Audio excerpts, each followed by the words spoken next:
To my stepson, Ethan Christopher Reynolds, I leave my controlling interest in Turner Construction Company, my investment portfolio, my vacation property at Lake Tahoe, and the remainder of my estate.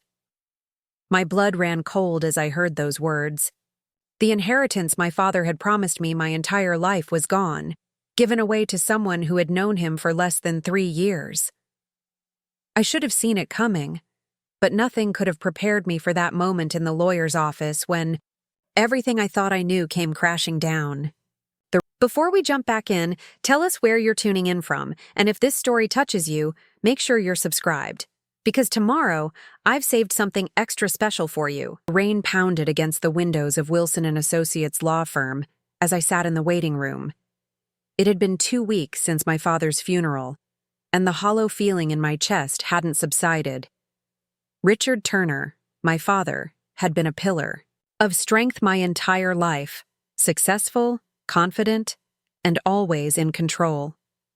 Even as cancer ravaged his body over the past year, he maintained that air of invincibility that had defined him. I checked my watch, 2:45 p.m. The reading of the will was scheduled for 3 hours. My stepmother, Vanessa, and her son, Ethan, hadn't arrived yet. Their absence didn't surprise me.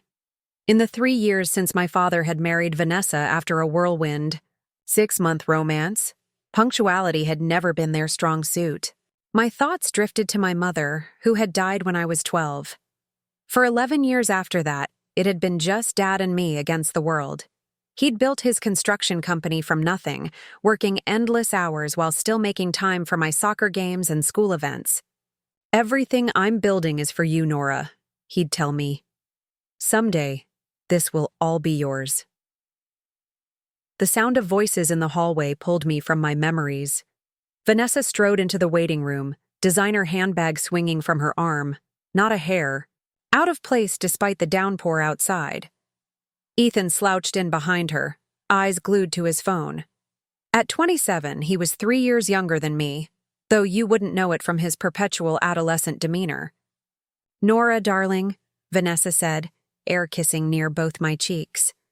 "How are you holding up?" "I'm managing," I replied, keeping my tone neutral. Despite my best efforts over the years, Vanessa and I had never clicked. There was always something calculated behind her warmth, like an actress hitting her mark. "It's all just so terrible," she sighed, dabbing at dry eyes with a monogrammed handkerchief. Richard was too young. 58 was indeed too young, but hearing Vanessa say my father's name still felt wrong somehow, like she was talking about someone I didn't know. "Hey!" Ethan finally looked up from his phone long enough to acknowledge my existence. Before I could respond, the receptionist called our names. "Mrs. Turner, Ms. Turner, Mr. Reynolds, Mr. Dawson will see you now." Vanessa immediately brightened at being called Mrs. Turner, a title she'd coveted and flaunted at every opportunity since the wedding. We followed the receptionist down a corridor lined with law books and framed diplomas to a conference room, where my father's longtime attorney, Howard Dawson, waited. Howard stood as we entered, his kind eyes crinkling with genuine sympathy. He'd been my father's friend for over 30 years and had always treated me like a niece. "Nora," he said, taking my hands in his. "I'm so sorry about your father. He was a good man." "Thank you, Howard." He turned to Vanessa, his demeanor cooling slightly. "Mrs. Turner, Mr. Reynolds, please have a seat." We arranged ourselves around the polished mahogany table, me on one side, Vanessa and Ethan on the other. It felt appropriate somehow, this physical division. Howard took his seat at the head of the table and opened a leather portfolio. "We're here for the reading of the last will and testament of Richard James Turner," he began formally. "This document was prepared and signed 3 months ago, with myself and my associate as witnesses." 3 months ago. My stomach tightened. That was after Dad had received his terminal diagnosis, when the cancer had spread to his liver. He'd been on heavy pain medication by then. Howard cleared his throat and began to read the standard legal preamble. I half listened, my mind wandering to memories of Dad teaching me about the business, walking construction sites with me on weekends, introducing me to contractors and clients, showing me blueprints and explaining cost projections. After college, I'd joined Turner Construction officially, working my way up from project coordinator to operations manager over the past 5 years. Now, regarding the disposition of my assets, Howard's voice pulled me back to the present. To my daughter, Nora Elizabeth Turner, I leave my collection of first edition novels, my grandfather's pocket watch, and the sum of $50,000. I blinked, certain I had misheard. 50,000? The business alone was worth millions. Not to mention the house, the vacation property in Lake Tahoe, the investment accounts. To my wife, Vanessa Marie Turner, Howard continued, his voice now carefully neutral. I leave our family home at 1428 Oak Ridge Drive, its contents, and the sum of $250,000. Vanessa smiled sadly, as if this were exactly what she'd expected. But I knew that smile.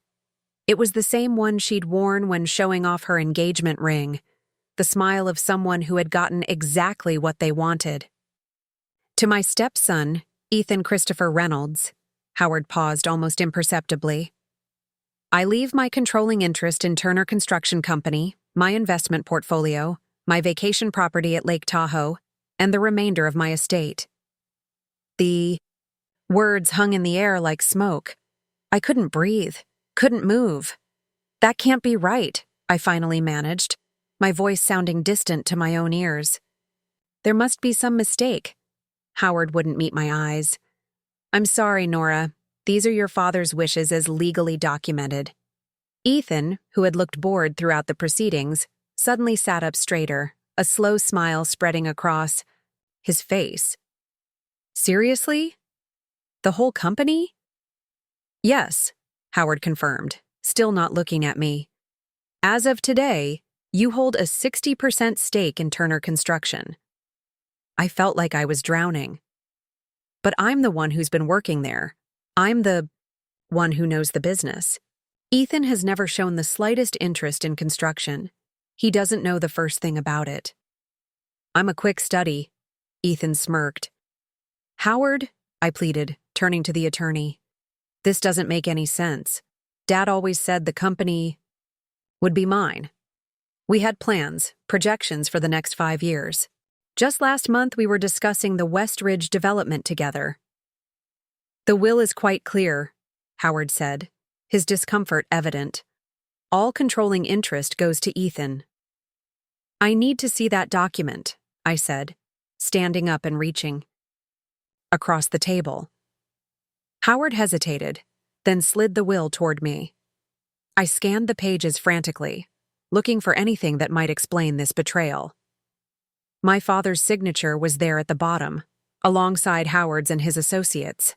But it looked wrong somehow, shakier than I remembered. This doesn't look like Dad's signature. I assure you it is, Howard said quietly. Your father signed it in my presence. When he was heavily medicated, I countered.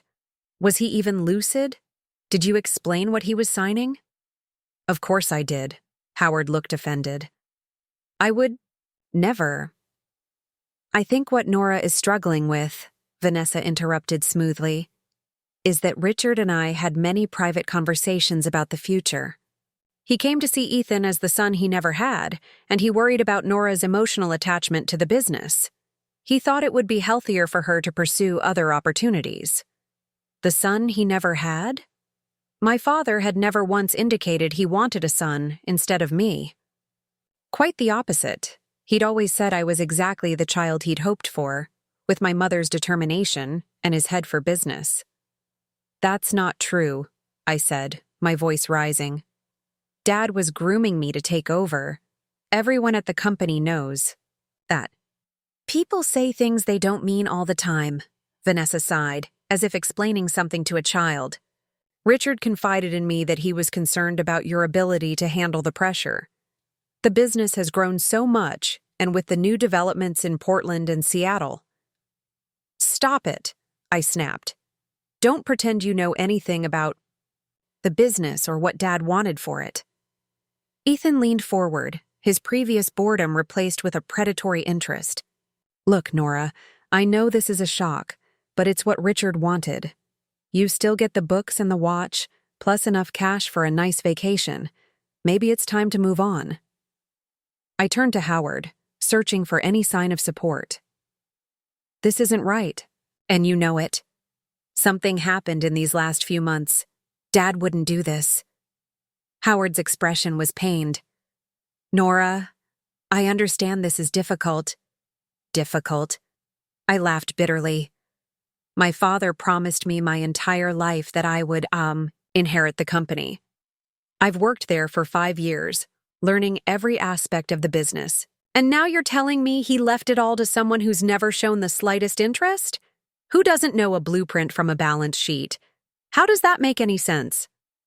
Perhaps, Vanessa suggested with faux concern, your father recognized qualities in Ethan that would benefit the company's future. A fresh perspective. Or perhaps, I countered, staring directly at her.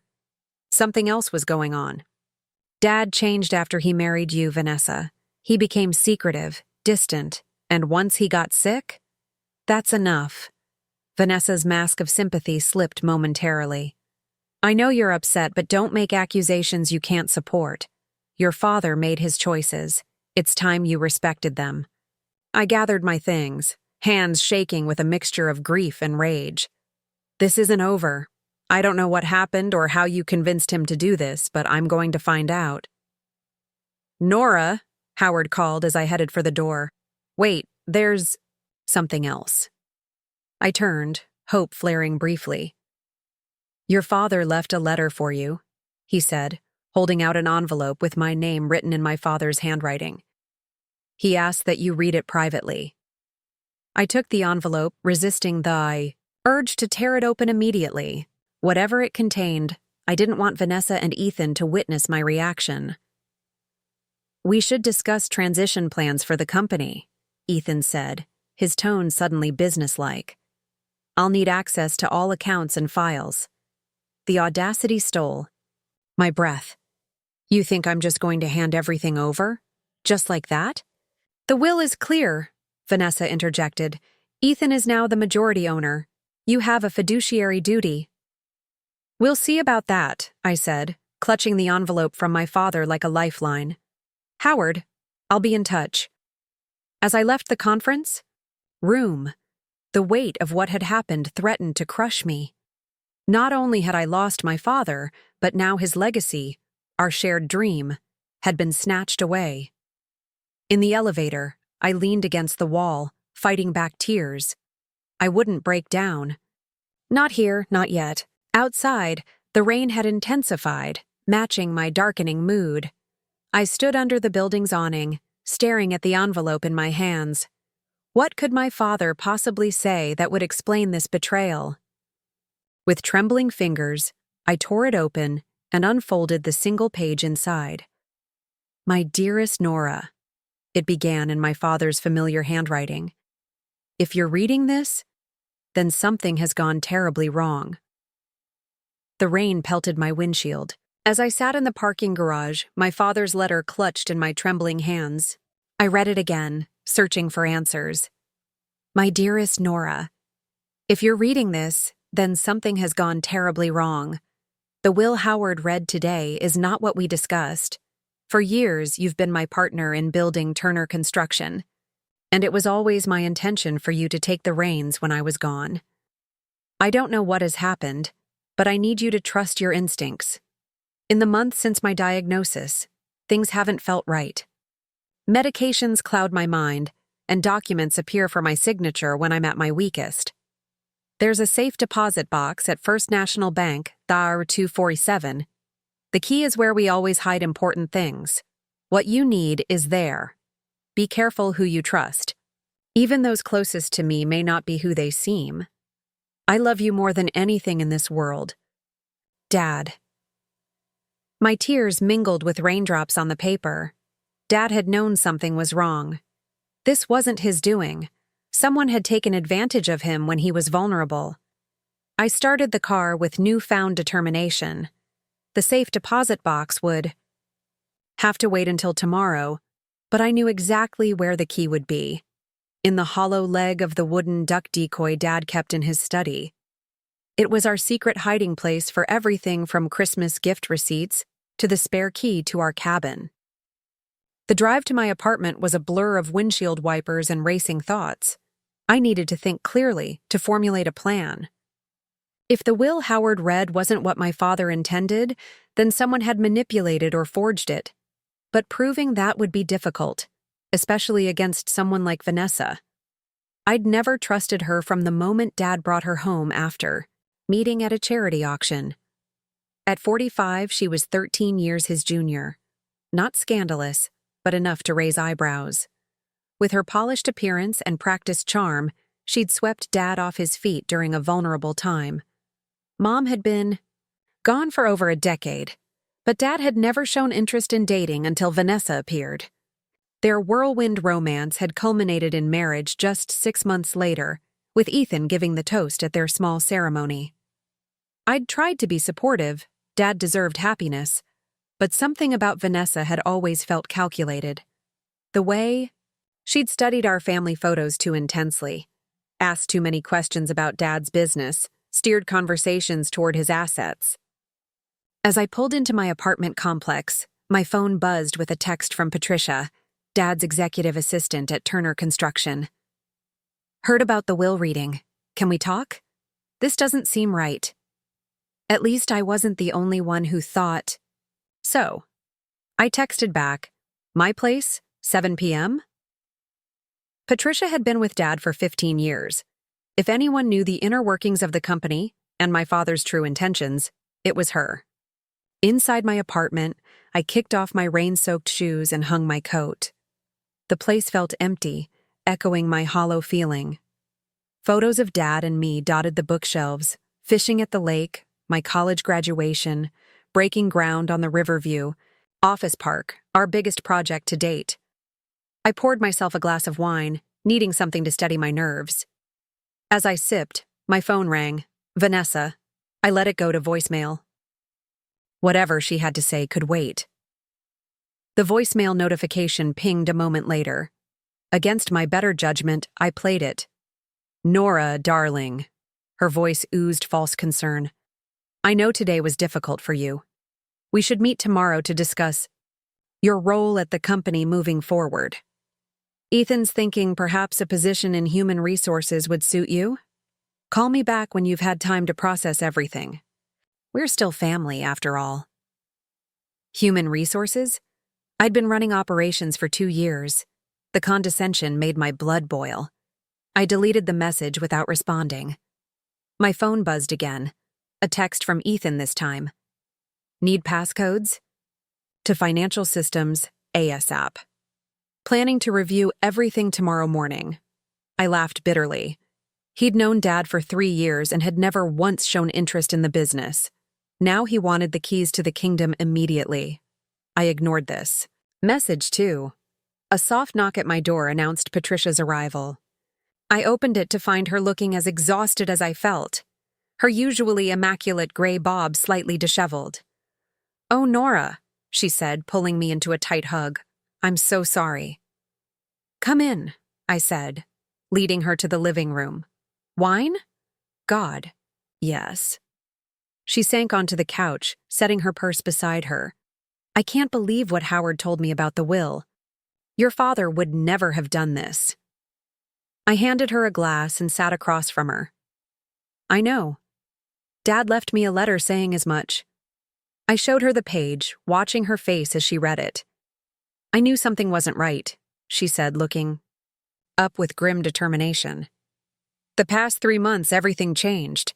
Your father was making decisions that didn't make sense, signing documents without his usual scrutiny." "Vanessa?" Patricia nodded. She was always there during his treatments, hovering. Anyone who wanted to see Richard had to go through her first. "What about Howard? He's been Dad's friend for decades. How could he be part of this? I don't know. Patricia frowned, but he seemed different too, more secretive. Having private meetings with Vanessa when your father was too sick to attend. I told her about the safe deposit box. I'm going first thing tomorrow. There must be something there that can help us fight this. Patricia set down her glass. There's something else you should know. About 2 months ago, your father asked me to file articles of incorporation for a new company, Turner Legacy Holdings. He didn't tell me much, just that it was insurance for the future. I helped with the paperwork, but then he had me stop all. Work on it. Said Vanessa had convinced him it wasn't necessary. What kind of company was it? That's just it. I don't know. The documentation was incomplete, but... She hesitated. What? The night before he was hospitalized for the last time, he called me. He was more lucid than he'd been in weeks. He said, "Tell Nora to look for the legacy when the time comes."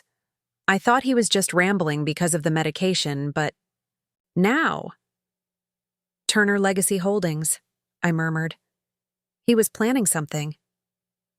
One more thing, Patricia said, reaching into her purse. I made copies of some documents I found concerning. This one is from last month, a transfer of intellectual property from Turner Construction to a holding company called VE Enterprises. I took the paper, scanning it quickly. VE, Vanessa and Ethan? That would be my guess. The transfer includes proprietary building techniques your father developed, client lists, even the software your team created for project management.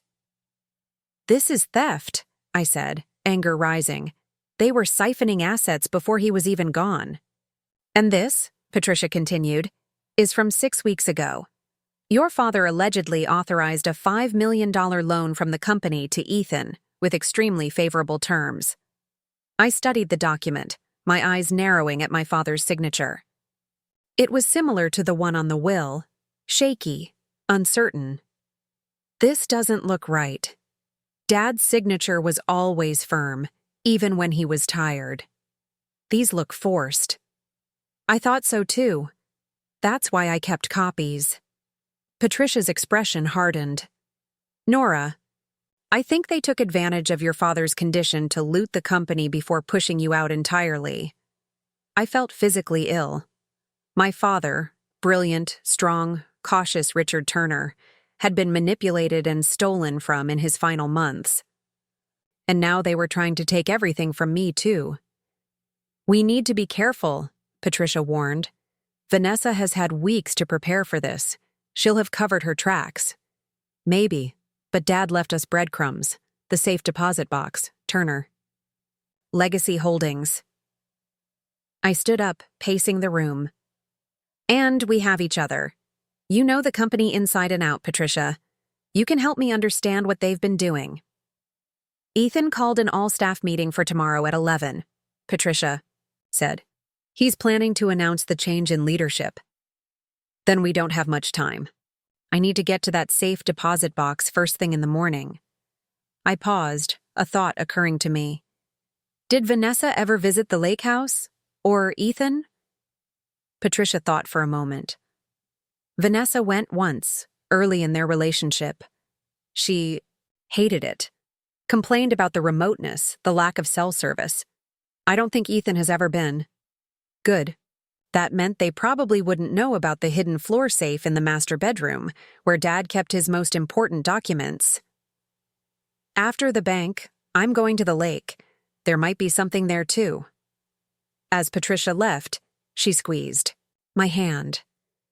Your father was so proud of you, Nora. He'd want you to fight for what's yours. Sleep eluded me that night. I tossed and turned, my mind racing with questions. How long had Vanessa been planning this? Was Howard complicit, or just naive? What would I find in the safe deposit box? Around 3 a.m., unable to rest, I pulled out my laptop and began researching.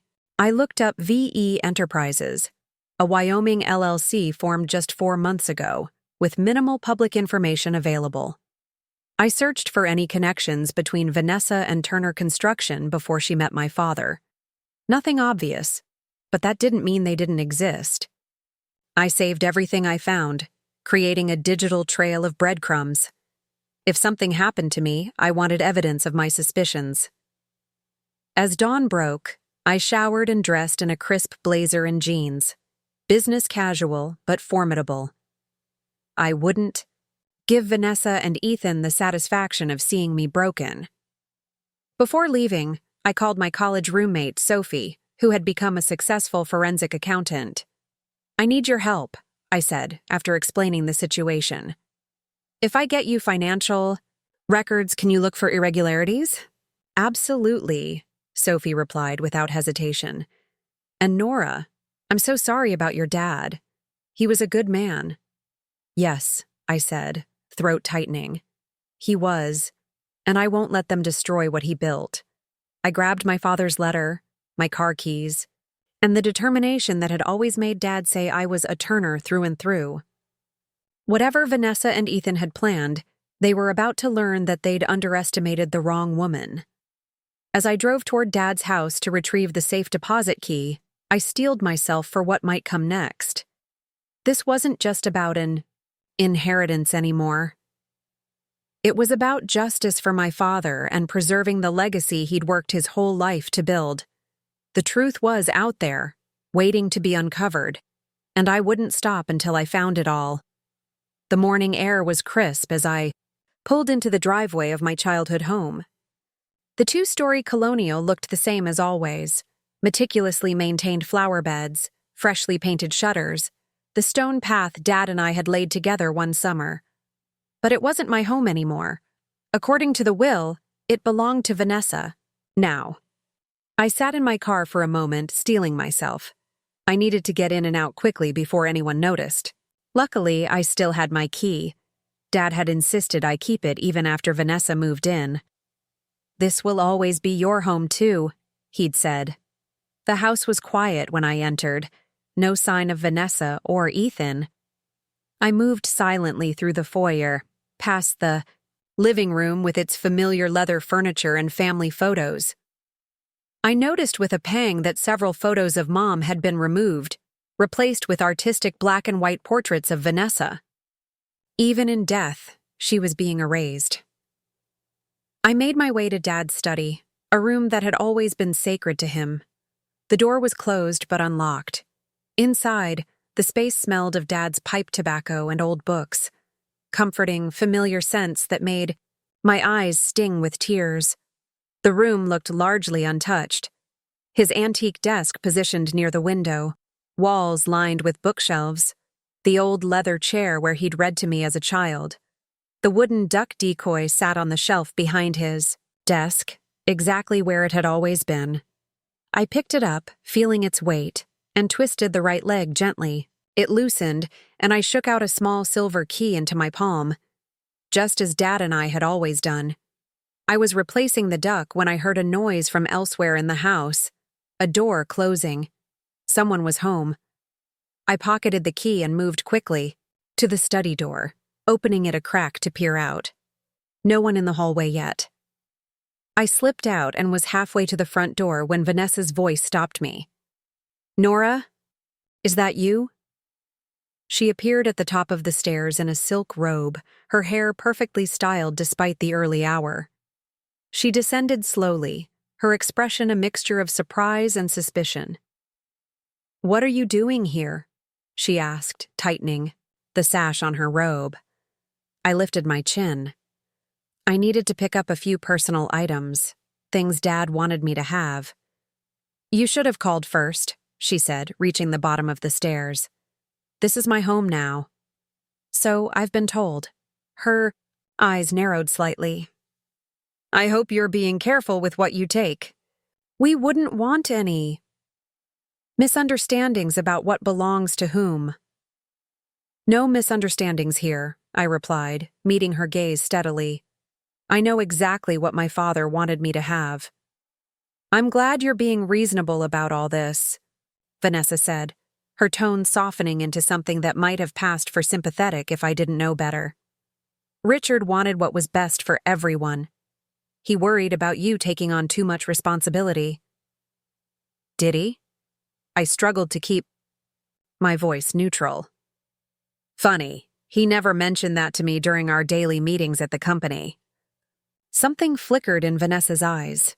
Irritation, perhaps, at my refusal to accept her narrative. People show different faces to different people, Nora. The Richard I knew in private had many concerns he didn't share with you. I'm sure he did, I said, moving toward the door. I should go. Before you do, Vanessa said, stepping closer.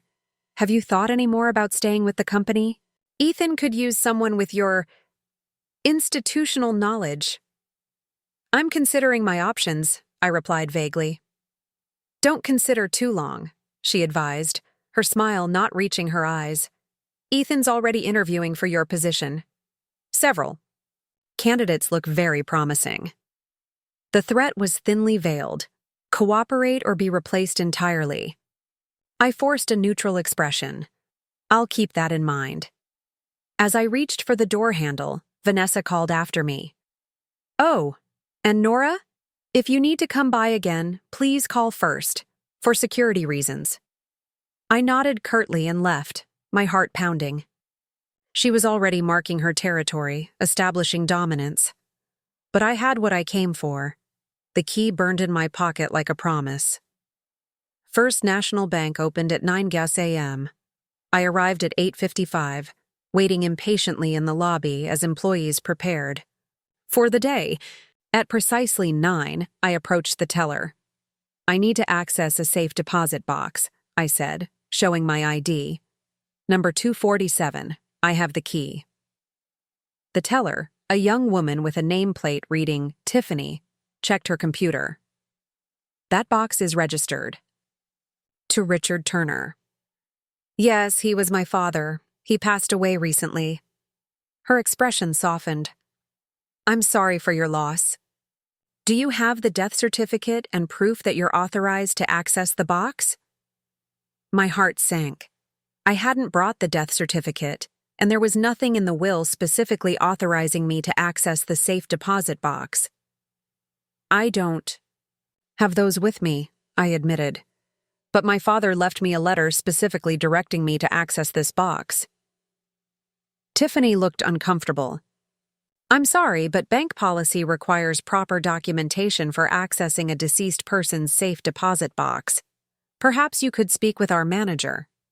5 minutes later, I sat across from Mr. Reynolds, the bank manager, explaining my situation. I showed him Dad's letter, carefully folding over the parts about the suspicious will and keeping only the reference to the safe deposit box visible. I understand your predicament, Ms. Turner, Reynolds said after examining the letter. But I'm afraid our hands are tied by regulations. You'll need the death certificate and either explicit mention in the will or a court order granting you access. How long would a court order take? I asked, trying to hide my desperation. Several days at minimum, he replied sympathetically. The probate process can be quite slow. I didn't have several days. Ethan was already making moves at the company. By the time I got a court order, crucial evidence might be destroyed. Thank you for your time, I said, rising to leave. I needed a new plan.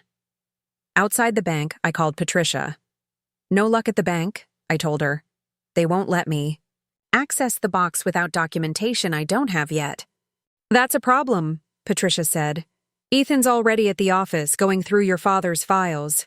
He brought Vanessa with him. I gripped the phone tighter. What are they looking for?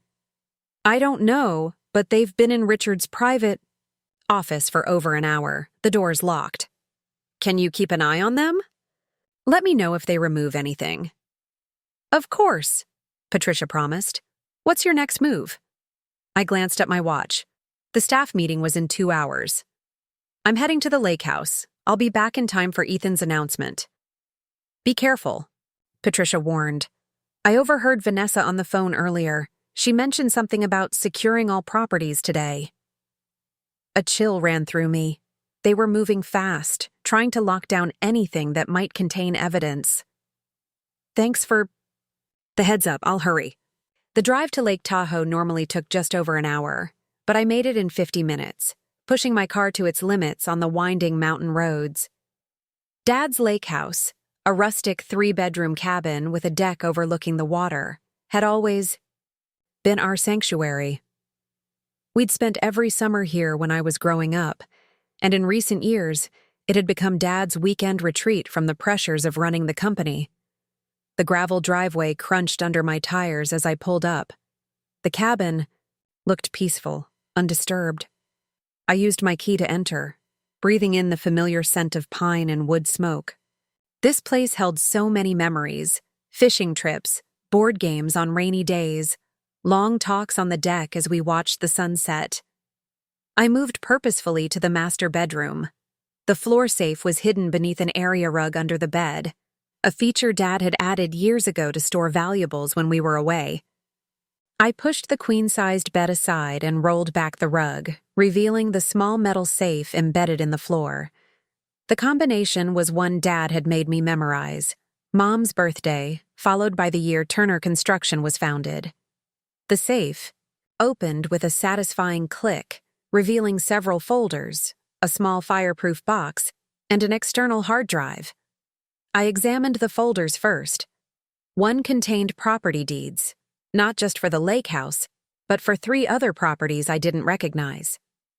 Another held insurance policies, including a substantial life insurance policy Dad had taken out just 1 year ago, with me listed as the sole beneficiary. That, at least, Vanessa hadn't managed to change. The third folder made me gasp. Inside were copies of 2 different wills, one dated a year ago, leaving the business and most assets to me as Dad had always promised, and another dated 3 months ago that matched what Howard had read yesterday. But there was something else, a handwritten note from Dad. "If you're reading this, the wrong will was executed. The most recent document was signed under duress. See video on hard drive. Password: Turner Legacy Lives." My hands trembled as I connected the external drive to my laptop. I entered the password, and a folder opened containing several video files. I clicked on the most recent one, dated just 6 weeks ago. Dad's face filled the screen, gaunt from illness, but with clear, determined eyes. He was seated in his study, the camera angle suggesting he'd set up the recording himself. "Nora," he began, his voice weaker than I remembered, but still steady. "If you're watching this, then my suspicions were correct. Vanessa and Ethan are not who they pretend to be.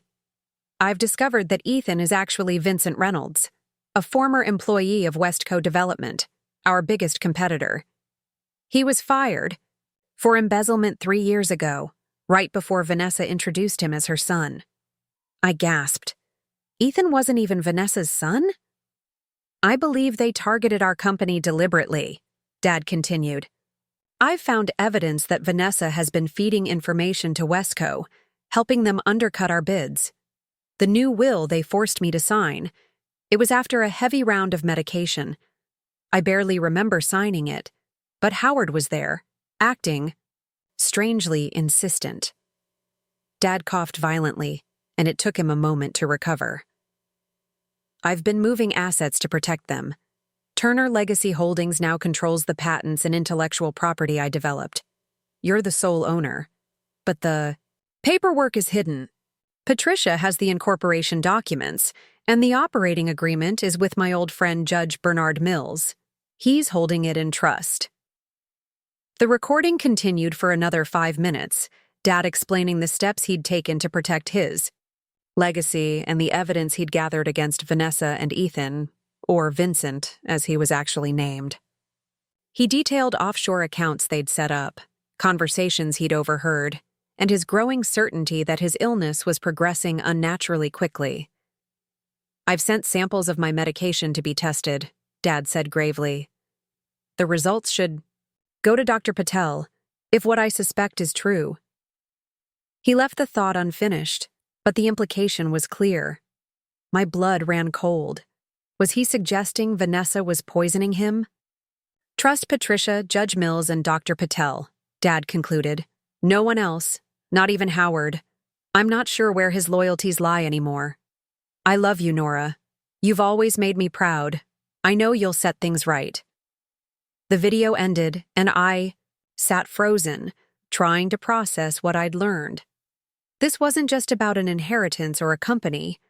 This was potential murder, corporate espionage, and fraud. And I had the proof right here in my hands. I quickly copied all the files to my laptop and a cloud storage account. Then I photographed the documents with my phone for backup. I couldn't risk losing this evidence. The small fireproof box contained more treasures: banking information for Turner Legacy Holdings, access codes to Dad's private email server, and a USB drive labeled insurance policy. I pocketed it all. As I was replacing the rug and moving the bed back into position, my phone rang. "Patricia." "Nora, where are you? The meeting starts in 20 minutes and things are getting strange." "I'm on my way back," I said, securing the safe and gathering my things. "What's happening?" "Ethan, or whoever he is, just had security escort 2 of your project managers out of the building. He's brought in his own people, and Vanessa is in Richard's office, shredding documents." "Stall them," I urged. "I'll be there as soon as I can." "And Patricia?" "Dad left videos explaining everything. Ethan isn't who he claims to be. He's Vincent Reynolds, formerly of Westco. They were working together to take over the company." Patricia's sharp intake of breath was audible. Good God. I knew something was wrong, but this... "There's more. But it'll have to wait. Just be careful around them, okay?" "I will. Drive safely." I disconnected the call and took one last look around the cabin, wondering if this would be the last time I saw it as ours. Then I locked up and hurried to my car, the weight of what I'd discovered heavy on my shoulders. The drive back to the city was tense, my mind racing with plans and contingencies. I needed to contact Judge Mills, find Dr. Patel, and figure out how to confront Vanessa and Ethan with what I knew without putting myself or Patricia at risk. I was about 10 minutes from the Turner construction offices when my phone rang again. "Unknown number," I answered cautiously. "Nora Turner?" a deep male voice asked. "Yes. Who's this?" "My name is Detective Michael Rivera, Sacramento Police Department. I understand you're the daughter of Richard Turner?" My stomach tightened. "Yes, that's right. Ms. Turner, I'm calling because we've received some concerning information regarding your father's death. Would it be possible for you to come to the station today?" "What kind of information?" I asked, my knuckles white on the steering wheel. "I'd prefer to discuss it in person," he replied. "But it relates to allegations that your father's death may not have been due to natural causes. Someone had reported my suspicions? But who? I'd only just discovered this myself." "I can come this afternoon," I said. "But right now I'm heading to my family's company for an important meeting." "I understand. 2:00 work for you?" "Yes, I'll be there." As I pulled into the parking lot of Turner Construction, I noticed several unfamiliar cars, including a sleek black Maserati that could only belong to Ethan, or Vincent as I now knew him. The pieces were falling into place, but the picture they formed was darker than I'd imagined. I checked my appearance in the rearview mirror, smoothing my hair and straightening my blazer. I couldn't show fear or uncertainty, not now. With the hard drive and documents secure in my bag, I headed for the building's entrance, ready to face whatever came next. The lobby was busier than usual, with clusters of employees whispering anxiously. They fell silent as I walked in, their expressions a mixture of sympathy and curiosity. News of the will's contents had clearly spread. Patricia met me at the elevator, her face tight with worry. "Thank goodness you're here. They've been asking where you are." "Let them ask," I said, stepping into the elevator. "I have what I need now." "What did you find?" she whispered as the doors closed. "Everything," I replied simply. Dad was 10 steps ahead of them the whole time. The elevator opened directly onto the executive floor, where our largest conference room was located. Through the glass walls, I could see the room was already full. Every employee from both offices packed in, with Vanessa and Ethan standing at the front like conquering generals. Ethan was mid-sentence when I walked in, his confident smirk faltering, slightly at my appearance. Vanessa's eyes narrowed, her smile becoming fixed. "Ah, Nora." Ethan recovered smoothly. "We were just discussing the transition. Please, join us." I walked deliberately to the front of the room, standing not beside them but opposite, creating a clear visual division. "Thank you all for coming," I said, addressing the room full of familiar faces, people who had worked with my father for years, who had watched me grow up in this company. Before Ethan continues, there are some important facts you should all be aware of. Vanessa stepped forward, her smile brittle. "Nora, dear, this isn't the time for—" "It's exactly the time," I countered, my voice steady. "Because Turner, construction is still my company, despite what you may have been told." A murmur ran through the crowd. Ethan laughed, though there was a nervous edge to it. "I think the will was quite clear about who owns the controlling interest now." "The will that was read yesterday was signed under duress," I stated clearly. "My father left evidence proving that fact, along with documentation of the fraud perpetrated against him and this company." Vanessa's face hardened. "These are serious accusations, Nora. Grief can make people imagine things that aren't there." "I'm not imagining the video testimony my father recorded," I replied, meeting her gaze directly. "Or the fact that your son Ethan is actually Vincent Reynolds, formerly employed by our competitor Westco Development. Information I'll be sharing with the police this afternoon." The room erupted in shocked whispers. Ethan's, or Vincent's, face drained of color, while Vanessa's filled with fury. "Or," I continued, raising my voice slightly, "the documentation showing how you've been systematically draining company assets and transferring proprietary information to our competitors." Vincent took a step toward me, his mask of charm completely gone. "You're making a grave mistake," he hissed. "No," I replied calmly. "You made the mistake. You underestimated my father, and you underestimated me." I turned back to the assembled employees. Turner Construction remains in the family, as my father always intended.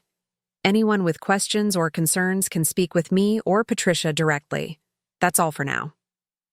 The room was silent for a long moment, then broke into a buzz of conversation. Vanessa grabbed Vincent's arm, whispering furiously in his ear. I watched them, no longer afraid but determined to see justice done, for Dad, for myself, and for everyone else they had deceived. Patricia appeared at my side. "Dr. Patel just called the office. She wants to meet with you immediately. Says it's about your father's test results." I nodded, the final pieces of the puzzle within reach. "Tell her I'll be there right after I meet with Detective Rivera." As I gathered my things to leave, Vincent approached, his voice low and threatening. "This isn't over, Nora. You have no idea what you're dealing with." I looked him straight in the eye, thinking of all my father had taught me about standing my ground. "No, Vincent. You have no idea who you're dealing with. I am my father's daughter, and I will see this through to the end." With that, I walked out, leaving them to face the whispers and stares of the entire company. The truth was finally coming to light, and with it, the path to reclaiming my inheritance and honoring my father's legacy. The hallway outside Dr. Patel's office was quiet, the muffled sounds of the hospital barely reaching this administrative wing. I sat with my hands clasped tightly in my lap, Patricia beside me, both of us waiting in tense silence. My meeting with Detective Rivera had been brief but productive. I'd shared copies of Dad's videos and documents, and he'd promised to investigate thoroughly. "Ms. Turner?" Dr. Patel's assistant appeared at the door. "The doctor will see you. Now." Dr. Amara Patel had been Dad's oncologist throughout his battle with cancer. A petite woman with intelligent eyes and a gentle manner, she'd always been straightforward with us about his prognosis. Today, however, her usual calm professionalism was tinged with something else: anger. Nora, she said, rising from behind her desk as we entered. Thank you for coming so quickly. You said you had my father's test results? I prompted, unable to wait for pleasantries. Dr. Patel nodded, gesturing for us to sit. Yes. About 6 weeks ago, your father came to me with an unusual request. He asked me to test samples of his medication, expressed concern that his symptoms were progressing too rapidly. She paused, her expression grave. I thought at first it was denial. Many patients look for explanations beyond their illness when facing terminal diagnoses. But you did the tests anyway, I said. Yes. Richard was not a man given to paranoia or unfounded suspicions. I respected him enough to take his concerns seriously. She opened a file on her desk. I sent samples to an independent laboratory. The results came back 3 days ago, but I couldn't reach you. Vanessa has been screening his calls and visitors, Patricia explained. Dr. Patel's lips tightened. That explains it. Well, the results are concerning to say the least. Your father's pain medication contained significant traces of arsenic, not enough to kill him outright, but sufficient to accelerate his decline and exacerbate his symptoms. The words hit me like a physical blow. I'd suspected something sinister from Dad's video, but hearing it confirmed made it horrifyingly real. They were poisoning him. It appears so, Dr. Patel confirmed. I've already reported this to the authorities, which may explain why you were contacted by the police. How long? My voice cracked. How long would he have had without this? Dr. Patel's eyes softened with compassion. Stage 4 pancreatic cancer is aggressive, Nora. But with proper treatment, your father might have had 6 to 9 more months, not the 6 weeks he declined in. She hesitated. More importantly, he would have remained lucid and comfortable for much longer. The arsenic caused increased confusion, weakness, and pain. Tears burned behind my eyes at the thought of Dad suffering needlessly, his final months stolen from him. They couldn't wait, I whispered. They needed him gone quickly, before he could change things or tell anyone what he suspected. I should have recognized the symptoms earlier, Dr. Patel said, regret heavy in her voice. The rapid cognitive decline, the heightened neuropathy, they're consistent with arsenic poisoning, but I attributed them to the cancer's progression. This wasn't your fault, I assured her. You did exactly what Dad asked. You found the truth. What happens now? Patricia asked. I've provided all my findings to the police, Dr. Patel replied. They'll need to investigate who had access to his medication. Vanessa, I said without hesitation. She insisted on managing all his medications herself, said she wanted to take that burden off me so I could focus on the company. Dr. Patel nodded grimly. That's what I suspected. The police will need that information. As we left the hospital, the full weight of what I'd learned pressed down on me. This wasn't just fraud or manipulation anymore. It was murder. Vanessa and Vincent had systematically poisoned my father to gain control of his company and assets. Are you okay? Patricia asked as we reached the parking lot. No, I admitted, but I will be once they're held accountable. I checked my watch. We need to meet with Judge Mills. Dad said he has the operating agreement for Turner Legacy Holdings. Judge Bernard Mills had been my father's friend since law school. His downtown office was modest despite his prominence on the bench, the walls lined with family photos and legal texts. At 72, he still had the sharp mind and commanding presence that had made him a respected figure in the legal community. Nora, he greeted me warmly, embracing me with a strength that belied his age. I've been waiting for you to contact me. You knew Dad left something for me? Indeed. He gestured for us to sit. Richard came to me about 3 months ago, very concerned about his wife's behavior and the security of his business legacy. He asked me to hold certain documents in trust until after his death. Judge Mills went to his safe and removed a sealed envelope. He was quite specific about who could access these. Only you, and only after his passing. I took the envelope with trembling hands. Inside was a thick document titled Operating Agreement, Turner Legacy Holdings, LLC, and a letter on my father's personal stationery. My darling Nora, the letter began. If Judge Mills has given you this, then my fears were justified.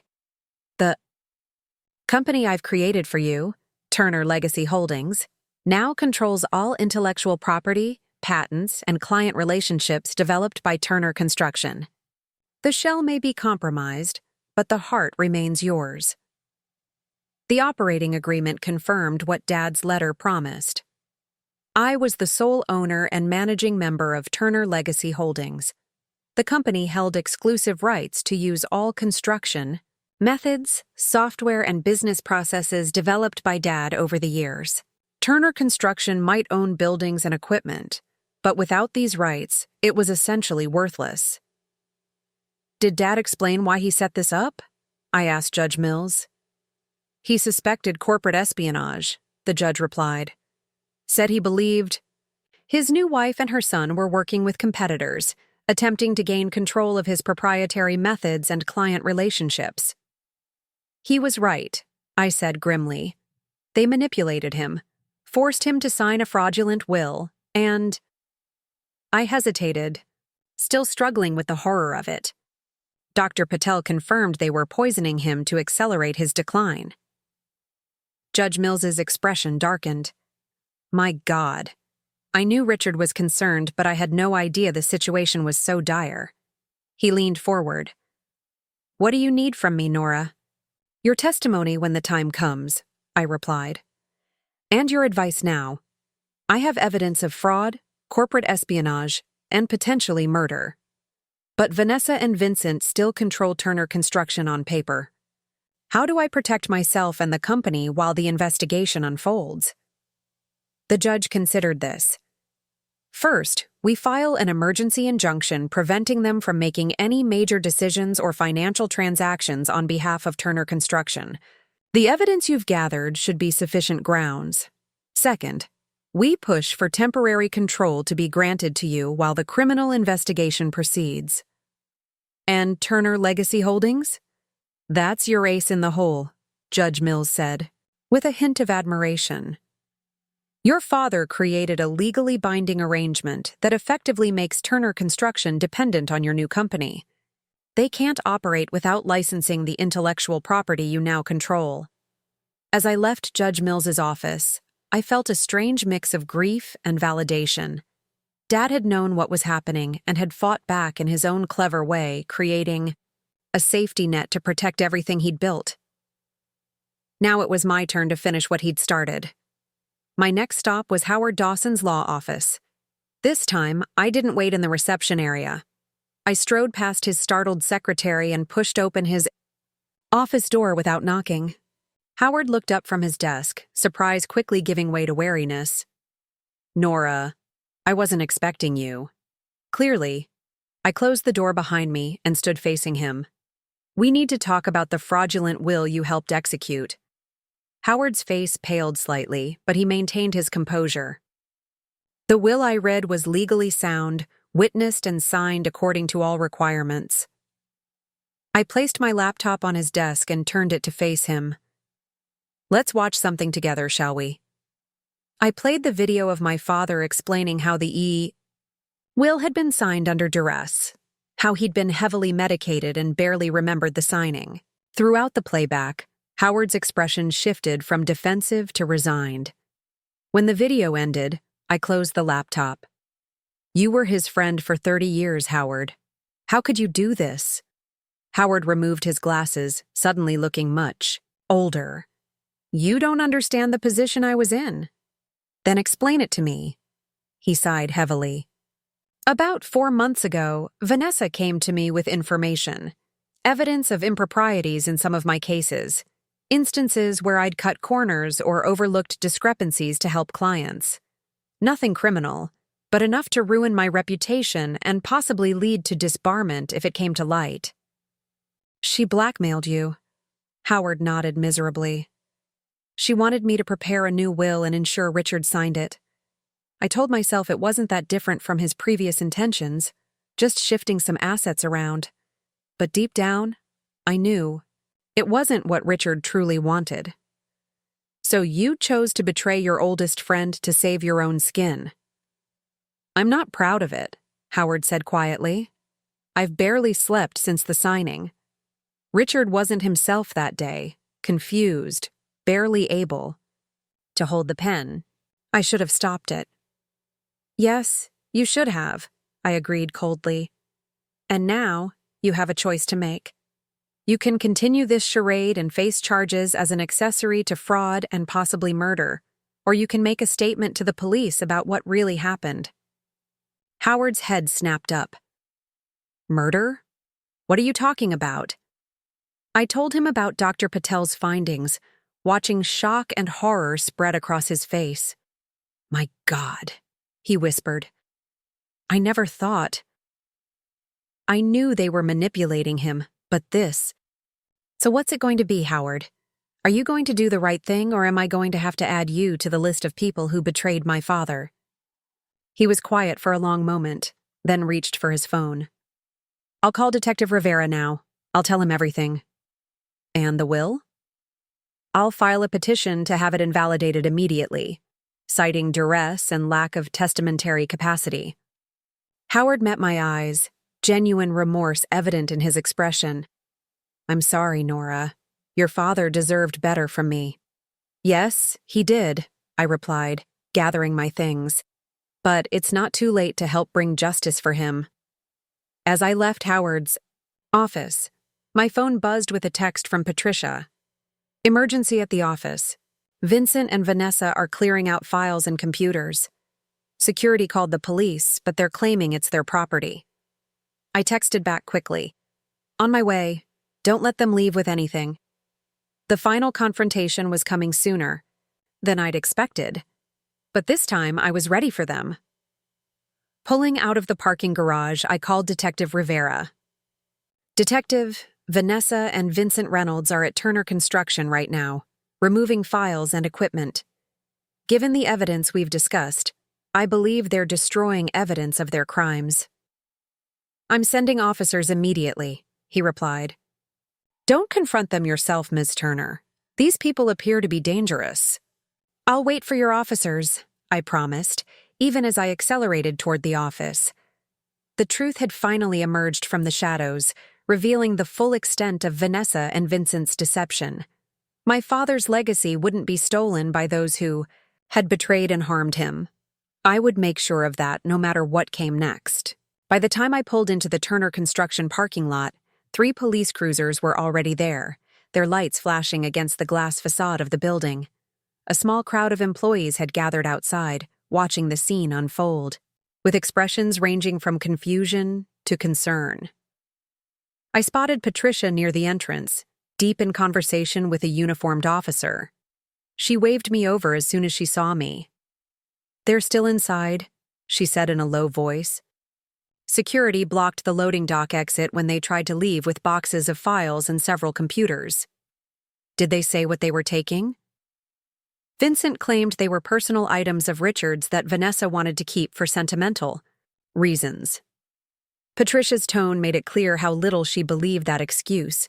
The officer beside her, a middle-aged man with a nameplate reading Rodriguez, turned to me. You're Ms. Turner? Yes.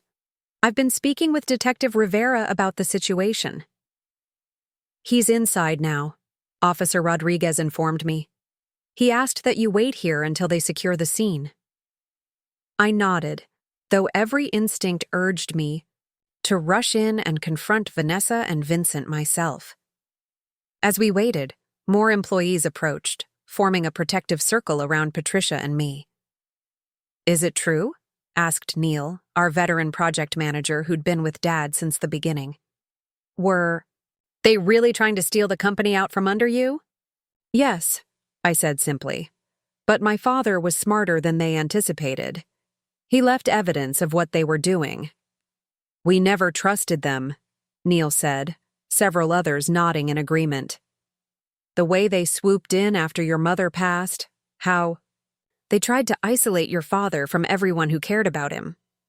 Your dad built this company from nothing, added Sophia, our head of design. We all know he wanted you to lead it, Nora. Whatever you need from us, we're with you. Their support moved me deeply. These people weren't just employees. They were extended family who had watched me grow up and learn the business. They had been loyal to my father, and now they were rallying around me. Thank you, I said, my voice thick with emotion. That means more than you know. The front doors opened, and Detective Rivera emerged with 2 officers escorting Vanessa and Vincent in handcuffs. Vanessa's perfect composure had cracked, her hair disheveled, her expression a mixture of fury and desperation. Vincent looked pale, his earlier arrogance replaced by visible fear. You've made a terrible mistake, Vanessa was saying to Detective Rivera. We have every right to access company property. The evidence suggests otherwise, Mrs. Turner, Rivera replied calmly. You're being detained pending an investigation into corporate theft, fraud, and potential homicide charges. Vanessa's eyes found me in the crowd, narrowing with hatred. This is your doing, she hissed as they passed. You'll regret this, Nora. We still legally control the company. Not for much longer, I replied steadily. After they were placed in separate police cars, Detective Rivera approached me. We caught them attempting to delete server files and shred documents. My team is securing everything as evidence. Thank you, Detective. Howard Dawson called me, he added in a lower voice. His statement corroborates your claims about the will being signed under duress. Between that and what we found here today, we have grounds to freeze all assets associated with Turner Construction pending the outcome of our investigation. What does that mean for day-to-day operations? I asked, concerned for the hundreds of employees who depended on the company for their livelihoods. Typically, the court would appoint a temporary manager, Rivera explained. Given your position and the evidence suggesting you were the intended heir, you could petition for that role. I nodded, already formulating a plan. I'll speak with Judge Mills about filing the necessary motions. As the police left with Vanessa and Vincent, I turned to the assembled employees. I know you all have questions, and I promise to answer them as honestly as I can. For now, please return to your work. Turner Construction will continue operating. With Patricia at my side, I entered the building and headed to Dad's office, the heart of the company he'd built. The space felt different now, knowing what had transpired here in his final months. How lonely and afraid he must have felt, realizing the people closest to him were betraying him while his strength ebbed away. What now? Patricia asked as I sat behind Dad's desk, running my fingers along the worn edge where he'd rested his hands for decades. We rebuild, I said simply, starting with the people we know we can trust. I spent the next hour making calls to Judge Mills, to Howard, to our company's legal team. By the end of the day, we had filed emergency petitions to invalidate the fraudulent will and establish temporary control of Turner Construction under my management. Meanwhile, Patricia assembled a team of trusted employees to assess what damage Vanessa and Vincent had done. Initial reports were concerning. Financial records altered, proprietary information compromised, client relationships strained by Vincent's abrasive approach during his brief tenure at the helm. They were systematically gutting the company, Sophia reported after reviewing the design database. Someone downloaded our entire archive of proprietary building techniques and transferred them to an external drive 2 days ago. Can we trace where they went? I asked. IT is working on it, but they're pretty sure it was sent to Wesco Development, our biggest competitor. The pieces clicked into place. Dad's suspicions had been correct. Vincent and Vanessa had been working for Wesco all along, infiltrating Turner Construction to steal the innovative construction methods that had given us our competitive edge. By late afternoon, exhaustion was catching up with me. I'd been running on adrenaline since the will reading the day before. and the emotional toll of everything I'd discovered was beginning to weigh heavily. "You should go home and rest," Patricia advised, bringing me a cup of coffee. "We can handle things here for now." "I can't," I said, rubbing my temples. "There's still too much to do. Dad fought to protect this company even when he was dying. I can't let him down now." "You're not letting him down," she assured me gently. "But you won't be any good to anyone. If you collapse from exhaustion, Richard would want you to take care of yourself." She was right, of course. Dad had always emphasized the importance of self-care, even during the most demanding projects. "Work hard, rest well," he'd say. "You can't build on a weak foundation." "All right," I conceded, "but I'll be back first thing tomorrow." "Of course you will," Patricia smiled. "You're Richard's daughter through and through." As I gathered my things to leave, my phone rang. Sophie, my college roommate and forensic accountant. "Nora," she said without preamble when I answered. "I've been reviewing those financial records you sent. There's something you need to see right away." "Can it wait until tomorrow? I'm completely drained."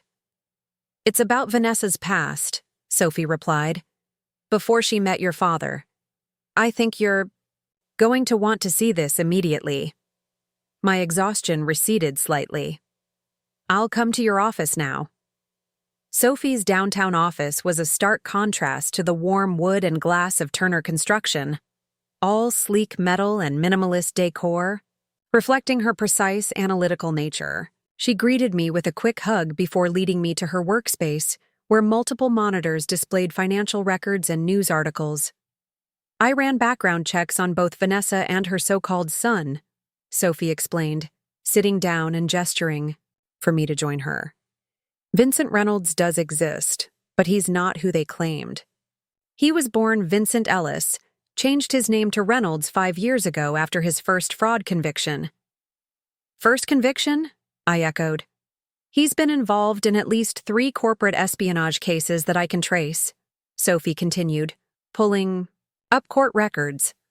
"Always the same pattern: charm his way into a company, gain access to proprietary information, then deliver it to competitors for a substantial fee." "And Vanessa?" Sophie's expression grew more serious. "That's where it gets really interesting. Vanessa Marie Turner, previously Vanessa Ellis, before that Vanessa Cortez, and before that—" She clicked to another screen, showing a 20-year-old newspaper article with a grainy photo of a younger Vanessa, Veronica Mercer, wanted for questioning in the death of her second husband, Harold Mercer, who died of apparent arsenic poisoning. The revelation hit me like a physical blow. She's done this before. At least twice that I can find records of, Sophie confirmed grimly. Harold Mercer in Florida, 2003, and Thomas Ellis, Vincent's father and her third husband, in Arizona, 2010. Both wealthy men who died after short illnesses, leaving everything to her. But she was never charged. No, in both cases, the deaths were attributed to natural causes initially. By the time suspicions arose, Vanessa had vanished with the money. New identity, new state, new target. Sophie leaned back, her expression troubled. "Nora, your father wasn't just the victim of opportunistic fraud. He was targeted by a practiced Black Widow and her accomplice." I struggled to process this new information. "We need to get this to Detective Rivera immediately." "Already sent," Sophie assured me. "But there's more. I traced financial transfers, from accounts associated with Vanessa to offshore holdings connected to the CEO of Westco Development, dating back to before she even met your father. But she was working for them from the beginning," I realized. This wasn't opportunistic. It was a planned corporate takeover using my father as the entry point. Exactly. And based on the timing of these transfers, Westco has already received whatever information Vincent stole. I felt a surge of panic. If Westco has Dad's proprietary methods and client relationships, they could potentially destroy Turner Construction's competitive advantage overnight, Sophie finished for me. Unless? Unless what? A small, satisfied smile crossed Sophie's face. Unless those methods and relationships are actually owned by a different entity, like Turner Legacy Holdings. In which case, Wesco has just committed corporate theft on a massive scale, and we have the paper trail to prove it. For the first time since this nightmare began, I felt a surge of hope. Dad's foresight in creating Turner Legacy Holdings hadn't just protected his intellectual property from Vanessa and Vincent. It had created a legal trap for anyone who tried to use the stolen information. "We need to move quickly," I said, already reaching for my phone. "I need to speak with our legal team about filing immediate injunctions against Wesco." Sophie nodded. "I'll prepare all the financial evidence. And Nora, I'm so sorry about your father. He was a good man who didn't deserve any of this." "No, he didn't," I agreed softly. "But he was also smarter than they gave him credit for. Even in his final days, he was laying the groundwork to protect everything he'd built." As I left Sophie's office, emotionally and physically exhausted but with renewed purpose, I thought about all the support that had rallied around me. Patricia's unwavering loyalty, Judge Mills's guidance, the employees' trust, Howard's redemptive honesty, Sophie's investigative skills, and Detective Rivera's commitment to justice. Dad had taught me that true strength came not just from within, but from the community you built around you. "No one succeeds alone," he'd always said. Now that lesson was proving truer than ever.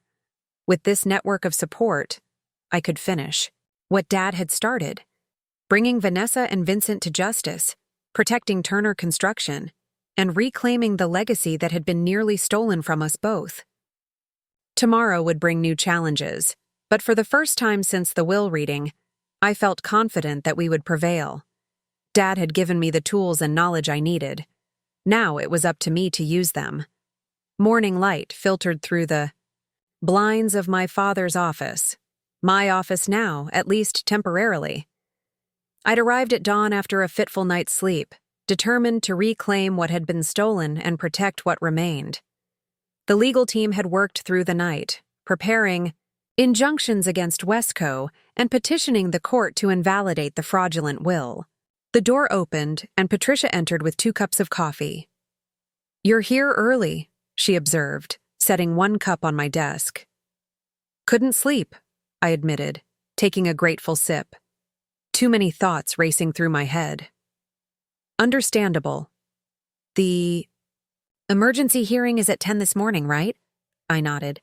Judge Mills had expedited our request, recognizing the urgency of establishing clear control of the company while the criminal investigation proceeded. "What do you think our chances are?" Patricia asked, settling into the chair across from E. "Howard's testimony about the will being signed under duress is compelling," I replied. "Combined with Dad's video statement and Dr. Patel's evidence about his compromised mental state, we have a strong case for invalidating the current will." "And Turner Construction?" "That's more complicated," I admitted. "Even with the will invalidated, there's the matter of probate and proper succession. It could take weeks or months to fully resolve." I sighed, running a hand through my hair. "Meanwhile, our projects need oversight, employees need leadership, and clients need reassurance." "The staff meeting is scheduled for 9, Patricia reminded me. "Everyone will be looking to you for direction." "I know," I said quietly. Dad always made leadership look so effortless. Even in the worst crises, he never showed doubt. Patricia smiled warmly. "He had 20 years more experience than you, Nora, and even he had moments of uncertainty. He just never showed them publicly." She leaned forward. "But he believed in you completely. I remember him telling me once, 'Nora has better instincts at 30 than I had at 40. The vote of confidence from beyond the grave strengthened my resolve. "We need a 2-pronged approach," I said, standing up and moving to the whiteboard that dominated one wall. "Legal and operational."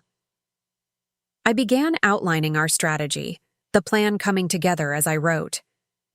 Legally, we need to invalidate the fraudulent will, establish interim control of Turner Construction, secure all intellectual property through Turner Legacy Holdings, and coordinate with authorities on the criminal charges against Vanessa and Vincent. And Wesco, Patricia added. They're clearly complicit in corporate espionage. Exactly. I added that to the board. Operationally, we need to stabilize ongoing projects, reassure clients and partners, secure our remaining intellectual property, and assess what damage has already been done. By the time I finished outlining our approach, the whiteboard was covered with action items, timelines, and responsible parties. It's ambitious, Patricia noted, but comprehensive. A knock at the door interrupted us. It was Neil, our project manager, looking concerned.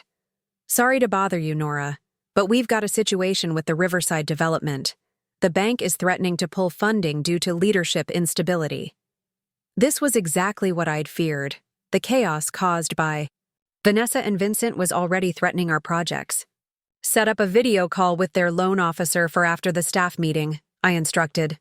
I'll handle it personally. As Neil left, my phone rang. Sophie. Turn on the news, she said without preamble. Channel 7.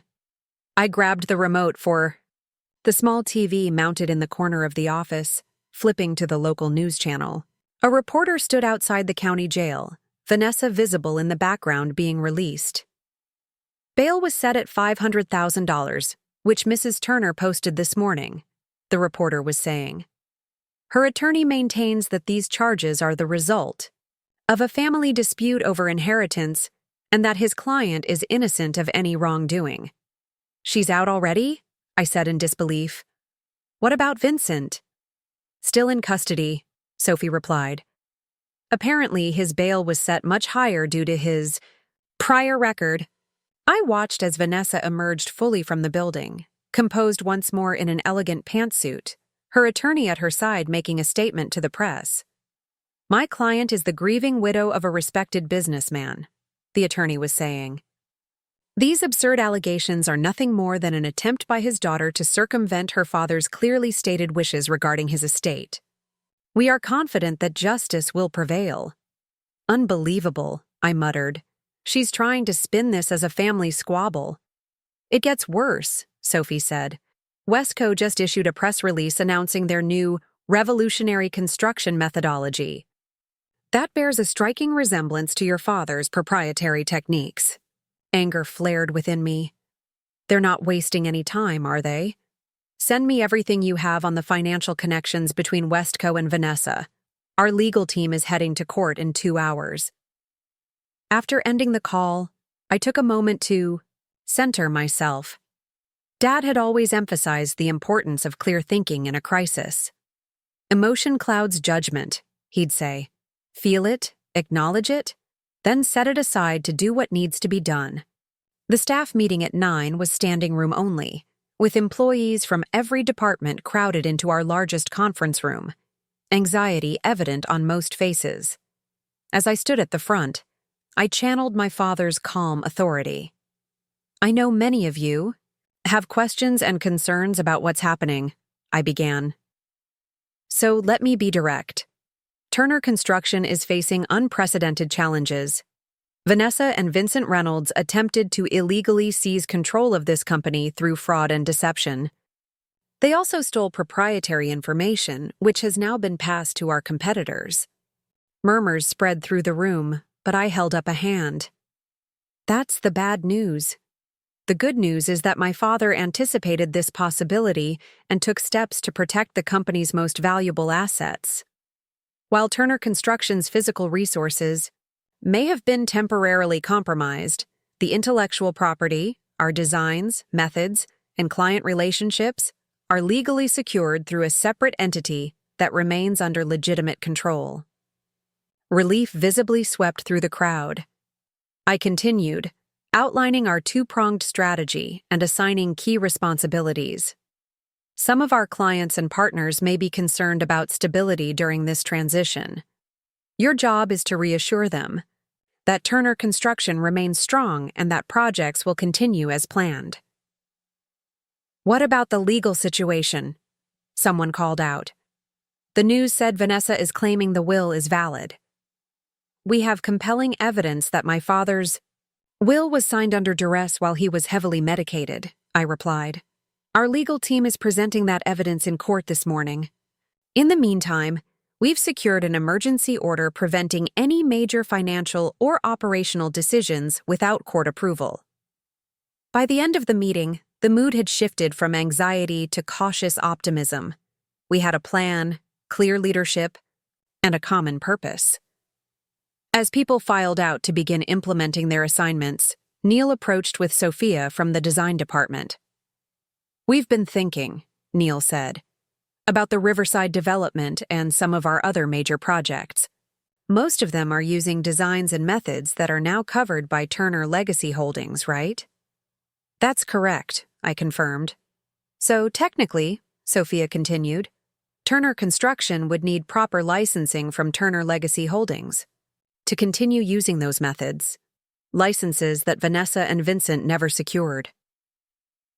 I saw where they were going with this, which means those projects are currently proceeding without proper intellectual property licensing. Neil nodded. Exactly. If the bank is concerned about leadership stability, perhaps they should be more concerned about potential IP infringement if the projects continue under the wrong leadership. A slow smile spread across my face.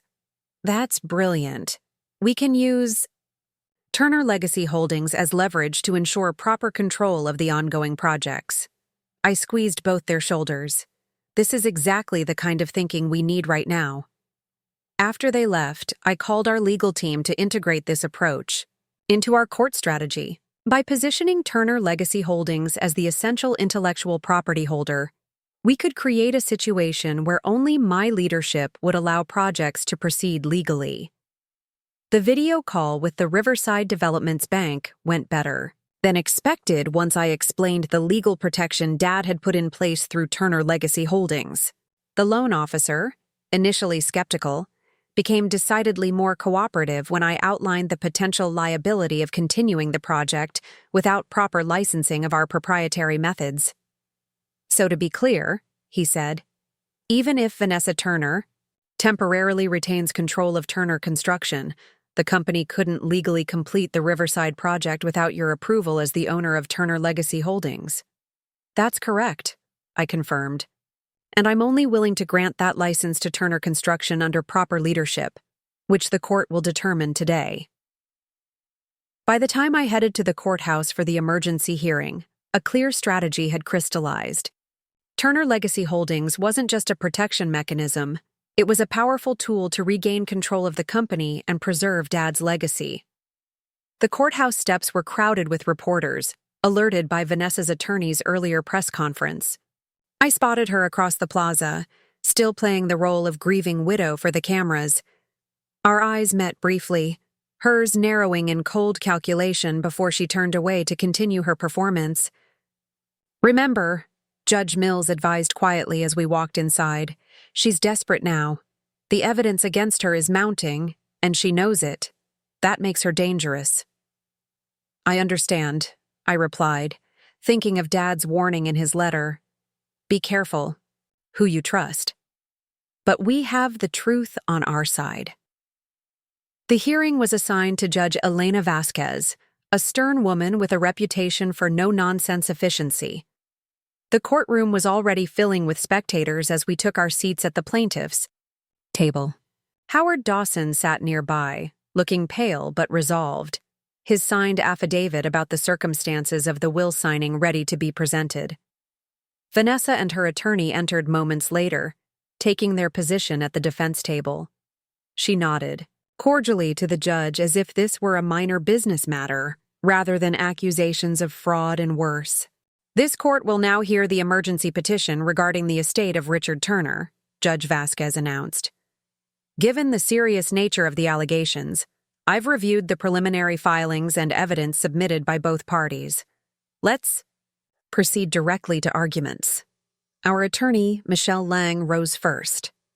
Your Honor, We're seeking immediate invalidation of the will dated 3 months ago on grounds of duress and lack of testamentary capacity, as well as temporary administrative control of Turner Construction pending full probate proceedings. And the basis for these extraordinary requests? Judge Vasquez asked. We have substantial evidence that Richard Turner was not of sound mind when the will was executed, due to both his illness and deliberate medication manipulation, Michelle explained. We have testimony from his physician regarding his compromised mental state, a video statement from Mr. Turner himself alleging the will was signed under duress, and a sworn affidavit from the attorney who witnessed the signing, Howard Dawson, acknowledging irregularities in the process. Vanessa's attorney, Graham Powell, stood next.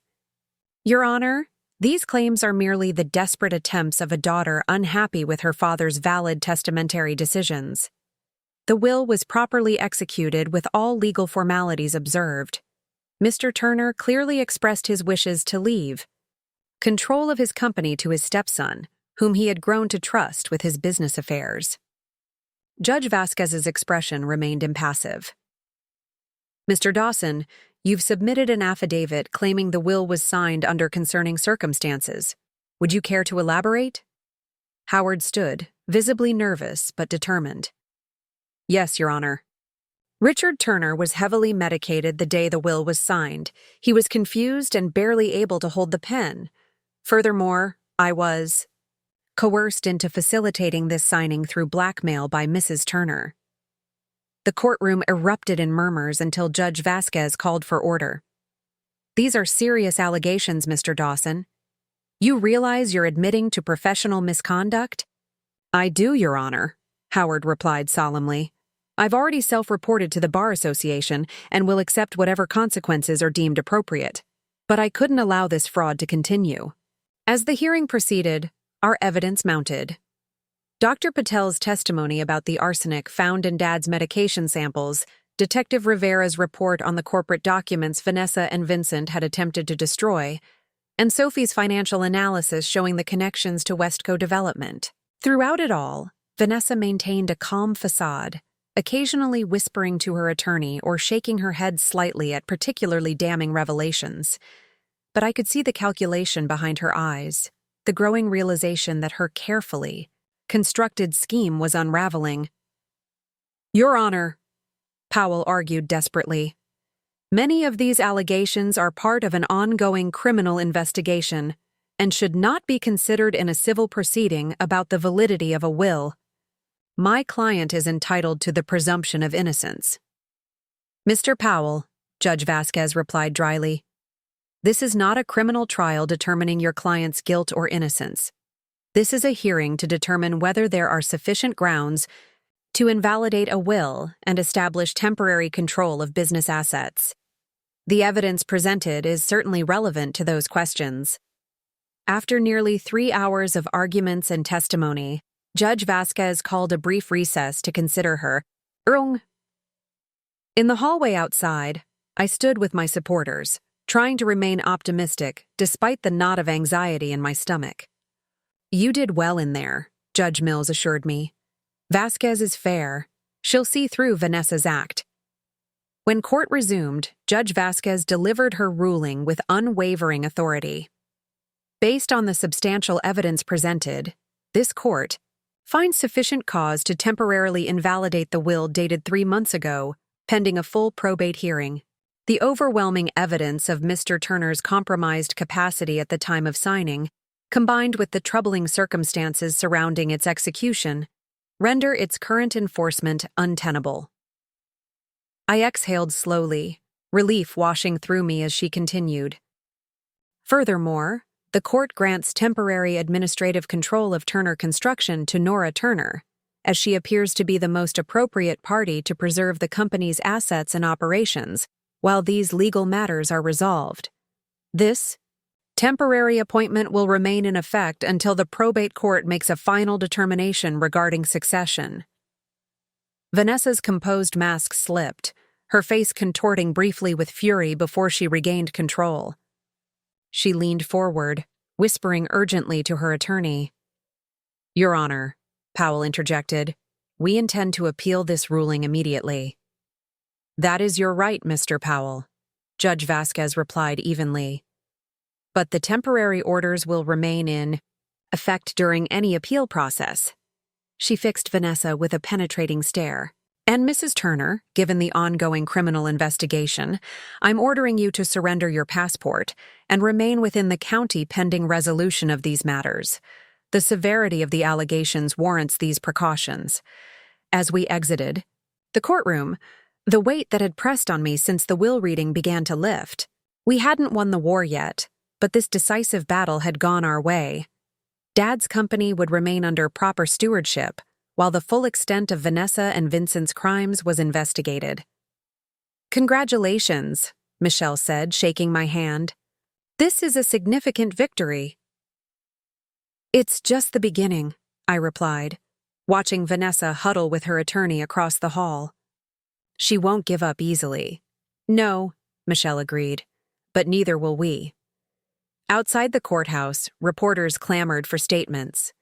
Unlike Vanessa's earlier performance, I kept mine brief and professional. Today's ruling is a first step toward, preserving Richard Turner's legacy and the company he built. Turner Construction will continue serving its clients and community as we work through these legal challenges. As I walked to my car, Patricia texted, "Staff heard the news.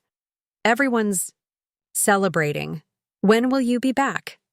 I smiled, typing my reply. On my way. Time to get back to work.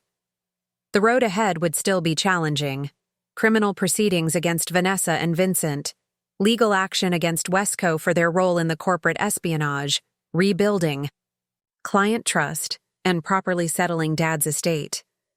But for the first time since this nightmare began, I felt confident that we would prevail. Dad's voice seemed to echo in my mind as I drove back to the office. Remember, Nora, in business and in life, it's not about avoiding storms. It's about learning to navigate through them. His foresight had provided the map. Now it was up to me to steer the ship he'd entrusted to my care. The news of Judge Vasquez's ruling spread quickly through Sacramento's business community. By the time I returned to Turner Construction, my inbox was flooded with messages from clients, partners, and even competitors. Some expressing support, others seeking reassurance about ongoing projects, and a few attempting to capitalize on the perceived instability. Walking through the office, I noticed a palpable shift in the atmosphere.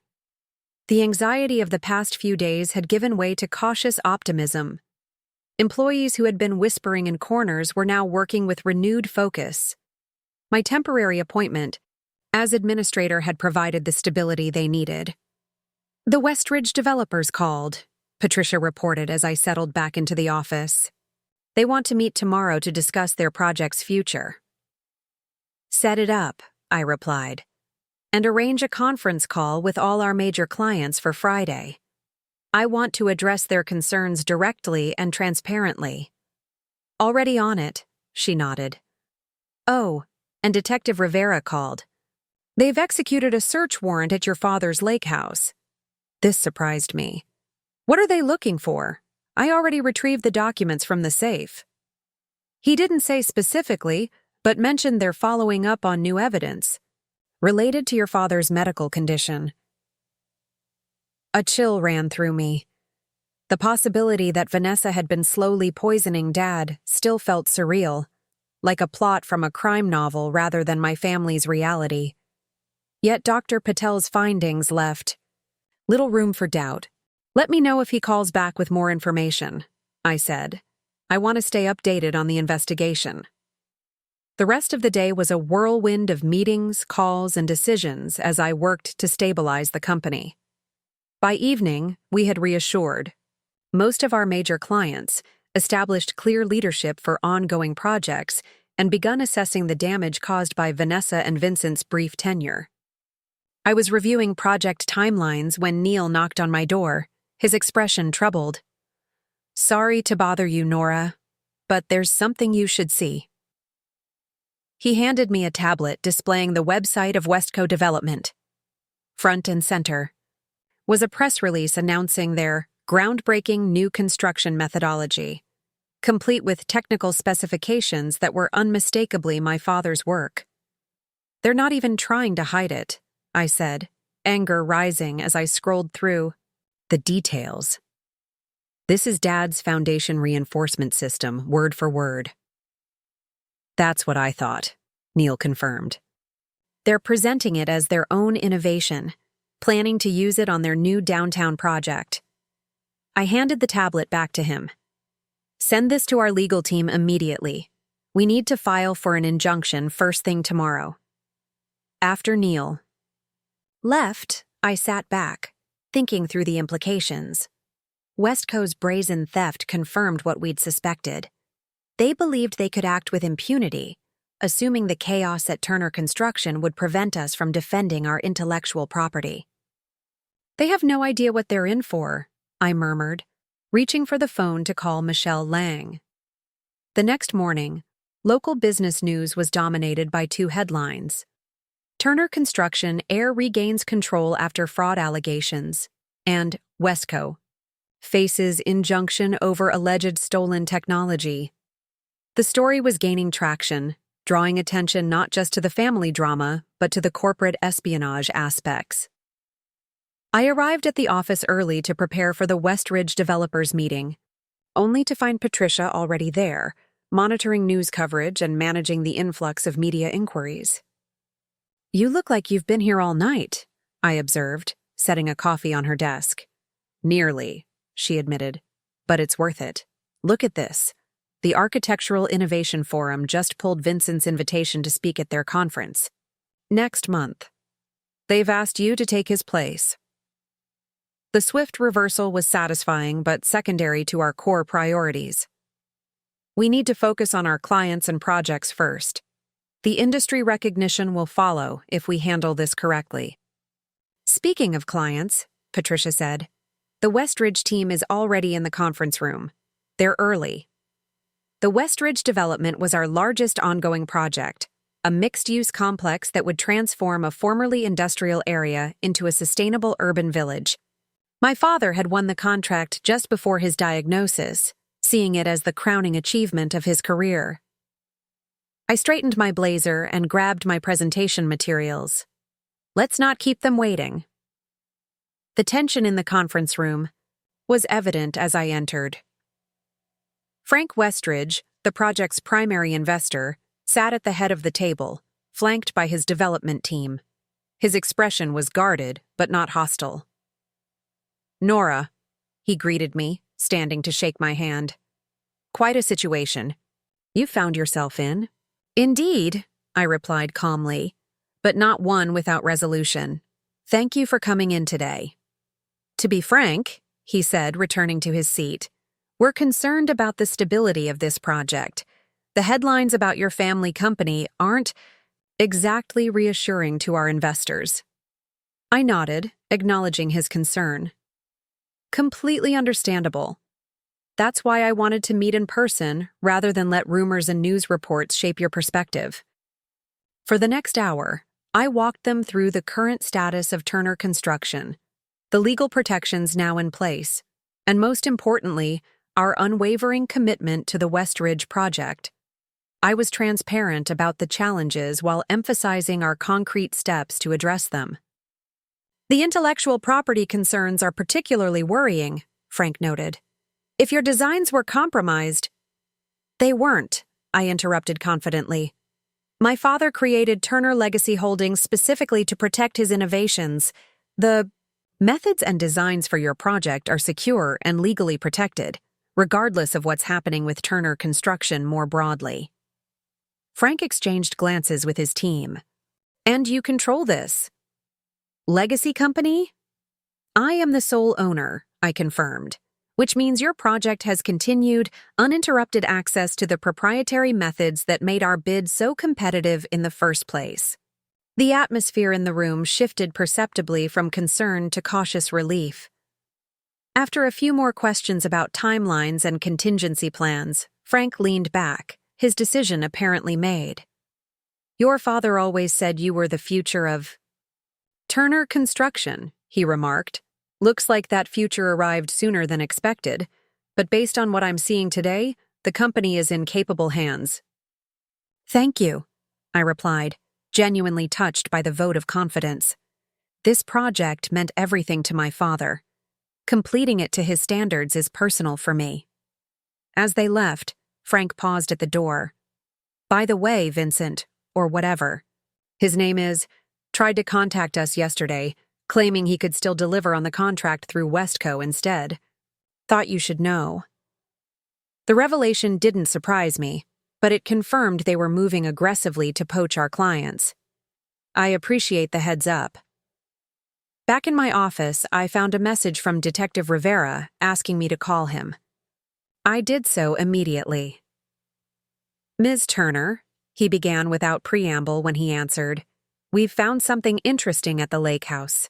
Are you able to come to the station this afternoon? I can be there at 4, I confirmed, curiosity piqued. May I ask what you found? I'd rather show you in person, he replied, but it appears your father was gathering his own evidence before he died. After hanging up, I spent the afternoon in back-to-back meetings with project managers, reviewing the status of each active construction site. The crisis had caused some delays, but nothing catastrophic. Most importantly, the uncertainty that had paralyzed decision-making during Vanessa and Vincent's brief control was dissipating. At precisely 4 o'clock, I arrived at the police station, where Detective Rivera led me to a small conference room. On the table was an evidence bag containing what looked like a small black device. Do you recognize this? He asked. I examined it through the plastic.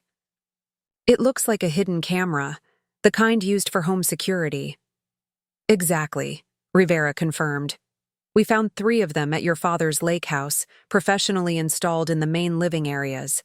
Based on the timestamps, they were placed there about 5 months ago. That would have been right after his diagnosis, I noted. Who installed them? That's where it gets interesting. We traced the purchase to your father's credit card. He apparently hired a private security firm to install them secretly. Rivera placed a USB drive on the table. This was hidden in the duck decoy in his study, a different compartment than the one where you found the safe deposit key. My heartbeat quickened. Have you viewed the contents? Some of it, Rivera nodded. It contains archived footage. From these cameras, primarily focusing on conversations between Vanessa and Vincent when they thought they were alone at the lake house. He connected the drive to a laptop and played a video file dated about 3 months ago. The footage showed the lake house living room where Vanessa and Vincent sat drinking wine, speaking candidly about their plans. Once Richard signs the new will, we're set, Vanessa was saying on the recording. Howard's too compromised to back out now. And if the daughter becomes a problem? Vincent asked. Vanessa's smile on the video sent chills down my spine. She won't be in a position to do anything. By the time Richard is gone, we'll have full control of the company and its assets. She'll get her books and her sentimental trinkets, nothing more. Westco's offer is substantial, Vincent noted, refilling his glass. $5 million for the foundation reinforcement system alone, plus percentages on its implementation. That's just the beginning, Vanessa replied. Once we control Turner Construction, we can sell it piece by piece for maximum profit. Richard has no idea how valuable his innovations really are on the open market. The video continued with them discussing specific plans to liquidate company assets and transfer intellectual property to competitors. They mentioned names, dates, planned transactions, all recorded in high definition with clear audio. When Rivera stopped the playback, I sat in stunned silence for a moment. My father knew, I finally said. He suspected them and set this up to gather evidence. Very methodically, Rivera agreed. The videos span several months. Some are difficult to watch. There's footage of them discussing his medication, determining dosages that would, in their words, speed things along without raising suspicion. Fury and grief collided within me. You have them on conspiracy to commit murder. It's all right there. We do, Rivera confirmed grimly, along with fraud, corporate espionage, and a host of other charges. The district attorney is preparing an expanded case against both of them based on this new evidence. What about Vanessa's bail? She's currently free. Not for much longer, Rivera assured me. We're seeking an emergency revocation based on these recordings. The DA is meeting with the judge as we speak. I thought of my father, declining and vulnerable, yet methodically gathering evidence to protect his company and his legacy. Even as his body failed him, his mind remained sharp, his foresight uncanny. He knew he might not live to see justice done, I realized aloud. He was leaving a trail for me to follow. Your father was a remarkable man, Rivera said quietly. These recordings don't just document crimes. They tell the story of someone fighting to protect what he built and the daughter he loved, even as his health failed. As I left the police station, emotions threatened to overwhelm me. I pulled over a few blocks away, finally allowing myself to feel the full weight of everything that had happened. The tears came then, not just grief for my father, but rage at what had been done to him and a profound sense of connection to his final acts of protection and love. My phone buzzed with a news alert. Breaking: police seek revocation of bail for widow in Turner inheritance case. Events were moving. Quickly now, the truth emerging into public view. Another message followed. From Sophie. Check your email. West Coast stock is plummeting on news of the injunction and potential corporate espionage charges. I pulled up the business news on my phone to see West Coast stock chart showing a sharp decline.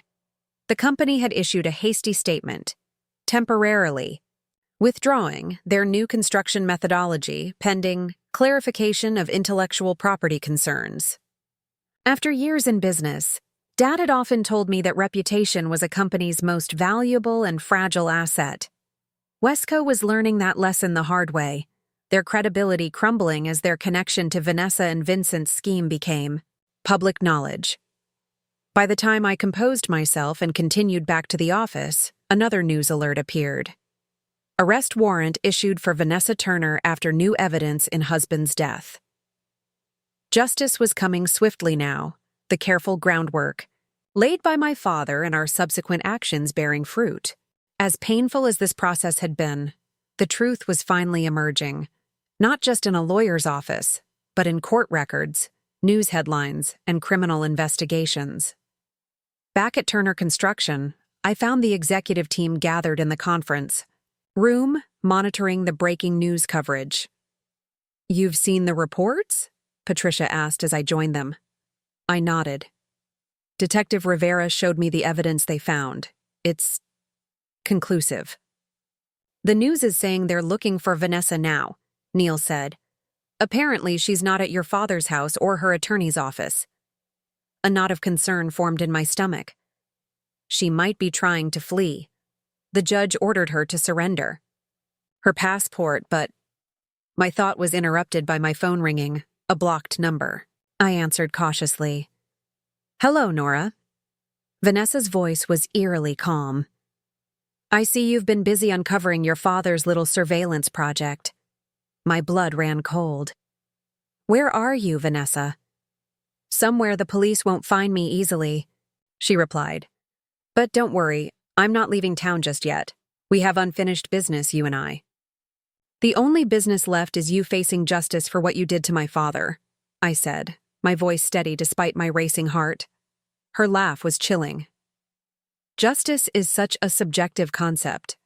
Before this is over, you might want to reconsider what winning really looks like in this situation.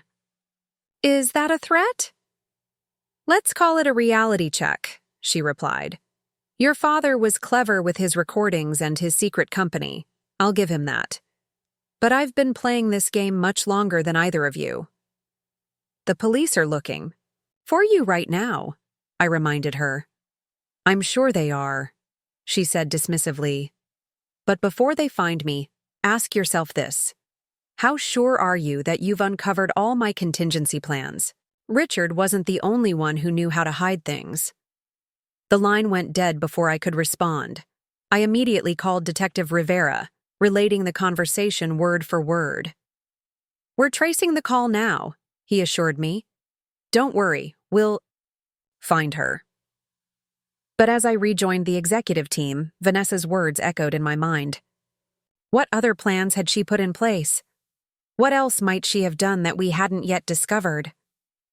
Patricia noticed my troubled expression. "What is it?" "Vanessa just called me," I explained. "She implied she has some sort of backup plan we haven't uncovered yet." Neil frowned. "Like what? The will's been invalidated, her role in your father's death is exposed, and Westco is backing away from their deal with her." "I don't know," I admitted, "but she sounded too confident for someone whose schemes are collapsing around her." As if on cue, my phone buzzed with an email alert from our IT department. "Urgent. Potential security breach detected in project. Server." I opened the message immediately, skimming its contents with growing alarm.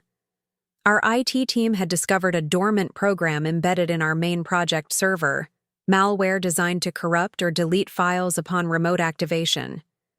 She's going after our project files, I realized. If she can't profit from them, she's trying to destroy them. Within minutes, we had our IT security team working to neutralize the threat while backing up all critical data to secure servers. It was a race against time, with Vanessa potentially able to trigger the malware from wherever she was hiding.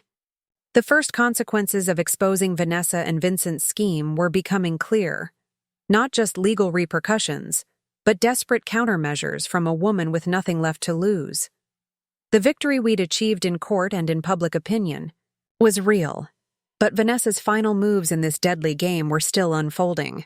As night fell over Sacramento, the hunt for Vanessa continued. Our IT team worked feverishly to protect our systems, and I remained at the office, coordinating our response to this latest threat. The battle for my father's legacy wasn't over, yet. But with each passing hour, Vanessa's options dwindled while our position strengthened. Tomorrow would bring new challenges, but for now, we were holding the line, protecting what my father had built, and uncovering the full truth of what had been done to him. With each revelation, his final, careful plans proved more prescient, his love and protection extending beyond the grave to guide me through the darkest moments of this ordeal. "We've contained the malware," reported Lisa Chen, our head of IT, security, her eyes red-rimmed from hours of concentrated work. It was nearly 2 a.m., and a small crisis team had remained at the office through the night, working to neutralize Vanessa's digital time bomb. The good news is we caught it before activation. The bad news is it's sophisticated, professionally, designed to corrupt data in ways that would look like gradual file degradation rather than an obvious attack. "Could we have detected it earlier?" I asked, nursing what felt like my 20th cup of coffee. Lisa shook her head. "It was expertly hidden within legitimate system files, dormant until triggered. We only found it because we were specifically looking for sabotage after your warning." "Can we trace where it came from?" "That's where it gets interesting," Lisa said, pulling up a log file on her laptop. The program was installed approximately 2 months ago, using Vincent's login credentials. But the digital signature suggests it wasn't created by him. This has the hallmarks of a professional hacker group based in Eastern Europe. Neil frowned. "So they outsourced their sabotage?" "Appears that way," Lisa confirmed, "and they paid well for it. This level of stealth malware isn't cheap or common." I processed this information, the pieces clicking together. They were creating a failsafe. If they couldn't control the company, they'd destroy its most valuable digital assets. I turned to Neil. "What about our physical backups, the off-site storage for project files?" "I checked," he replied grimly. "Several key boxes are missing from the storage facility. The log shows Vincent removed them last week, claiming he needed to reference historical projects." "Patricia, who had insisted on staying despite my urging her to go home, spoke up. So, they were planning this for months, a complete scorched earth fallback if their takeover failed. It fits their pattern, I agreed, but they didn't count on Dad's recordings or our quick response. I stood up, stretching muscles stiff from hours of tension. What's our recovery position, Lisa? We've isolated all systems, completed a full backup to new secure servers, and established enhanced monitoring. We're rebuilding the project databases from the most recent clean backups. There will be some data loss, but nothing catastrophic. It was better news than I'd feared. And our ongoing projects? Site managers have paper backup copies of critical plans, Neil confirmed. Standard procedure your father implemented years ago. We can continue construction while the digital systems are fully restored. I felt a surge of gratitude for Dad's old-school insistence on physical backups, a practice Vincent had apparently mocked as outdated. Now it was saving the company from digital sabotage. Any updates on Vanessa's whereabouts? I asked Patricia. Nothing concrete. Police tracked the call to a burner phone, last active near the industrial district. They're searching, but no sign of her yet. I checked my watch. Nearly 2:30 a.m. now. Everyone should get some rest. We've contained the immediate threat. Tomorrow we'll need to communicate with clients about any potential delays and continue working with the authorities. As the team dispersed, Patricia lingered. You should sleep too, Nora. You've been going nonstop for days. I will, I promised. Just need to organize my thoughts first. Alone in the quiet office, I returned to Dad's desk, my desk now, and opened his leather-bound journal. I'd found it in his study drawer, a daily record of his thoughts and decisions during his final months. Tonight, I turned to the entries from 2 months ago, around when the malware was installed. Vincent asked more questions about the server architecture today, Dad had written. His sudden interest in IT infrastructure seems conveniently timed, with Vanessa's suggestion that we modernize our backup systems. They think I don't notice their whispered conversations or the way they stop talking when I enter a room. But I see everything. The medication fogs my mind sometimes, but in the clear moments, I'm documenting it all. The cameras are working perfectly. If something happens to me, Nora will find what she needs. I continued reading, a lump forming in my throat as Dad's private thoughts revealed his growing awareness of the conspiracy against him, paired with his methodical efforts to create safeguards. Even as his body failed him, his mind had remained sharp, focused on protecting his legacy and my future. Called Judge Mills today, read another entry. Turner Legacy Holdings is properly established now. The key patents and intellectual property are secure. Vanessa knows nothing about it. She's too focused on the visible assets to notice the invisible ones. That's always been her weakness. She sees the building but not the foundation that gives it strength. A noise from the outer office startled me. I checked the time, nearly 3 a.m. now. Everyone should have left. Hello? I called, setting down the journal and moving cautiously toward the door. No response, but I heard another sound, the subtle click of a door closing somewhere down the hall. Instinct told me something was wrong. I reached for my phone to call security, but before I could dial, the office lights went out, plunging the room into darkness. Power outage? No. The small status lights on the computer equipment still glowed in the darkness. Someone had cut only the lighting circuits. Heart pounding, I moved silently toward the emergency exit, guided by the dim glow of exit signs. The building should have been empty except for the night security guard, who made hourly rounds. I needed to reach him or get outside to call for help. I had just reached the stairwell door when a voice froze me in place. Going somewhere, Nora? Vanessa stood at the end of the hallway, her silhouette barely visible in the emergency lighting. She looked different, hair pulled back severely, dressed in dark clothing rather than her usual polished attire. The police are looking for you, I said, keeping my voice steady despite the adrenaline surging through me. "Yes, they're quite determined," she replied, moving slowly toward me. "But not very imaginative. They're watching airports, train stations, highways. No one thought to check the service entrance of Turner Construction, a building I'm still legally associated with." I kept the stairwell door at my back, ready to push through it if she came closer. "What do you want, Vanessa?" Originally, to quietly collect what's mine and disappear. Her voice had lost its cultivated warmth, replaced by something colder and more authentic. "Your father's company, his money, his innovations, I earned them. 2 years of playing the devoted wife while he droned on about concrete mixtures and load-bearing calculations." "So you decided to poison him," I said flatly. "Speed things along." She shrugged, the casual gesture chilling in context. "He was dying anyway. I simply optimized the timeline. It would have all gone perfectly if not for his paranoid recordings and your unexpected persistence. And now what? You've come to destroy whatever you can before you run?" Something like that. In the dim light, I could see she was holding something, a small device that looked like a remote control. "Vincent may be in custody, but he wasn't the brains of this operation. I've been acquiring wealthy men's assets for longer than you've been alive, Nora. Your father was just another target, albeit a particularly lucrative one." I thought of the newspaper articles Sophie had found about Vanessa's previous husbands. "Harold Mercer and Thomas Ellis, your other victims." "Among others," she acknowledged with disturbing pride. "But that's ancient history.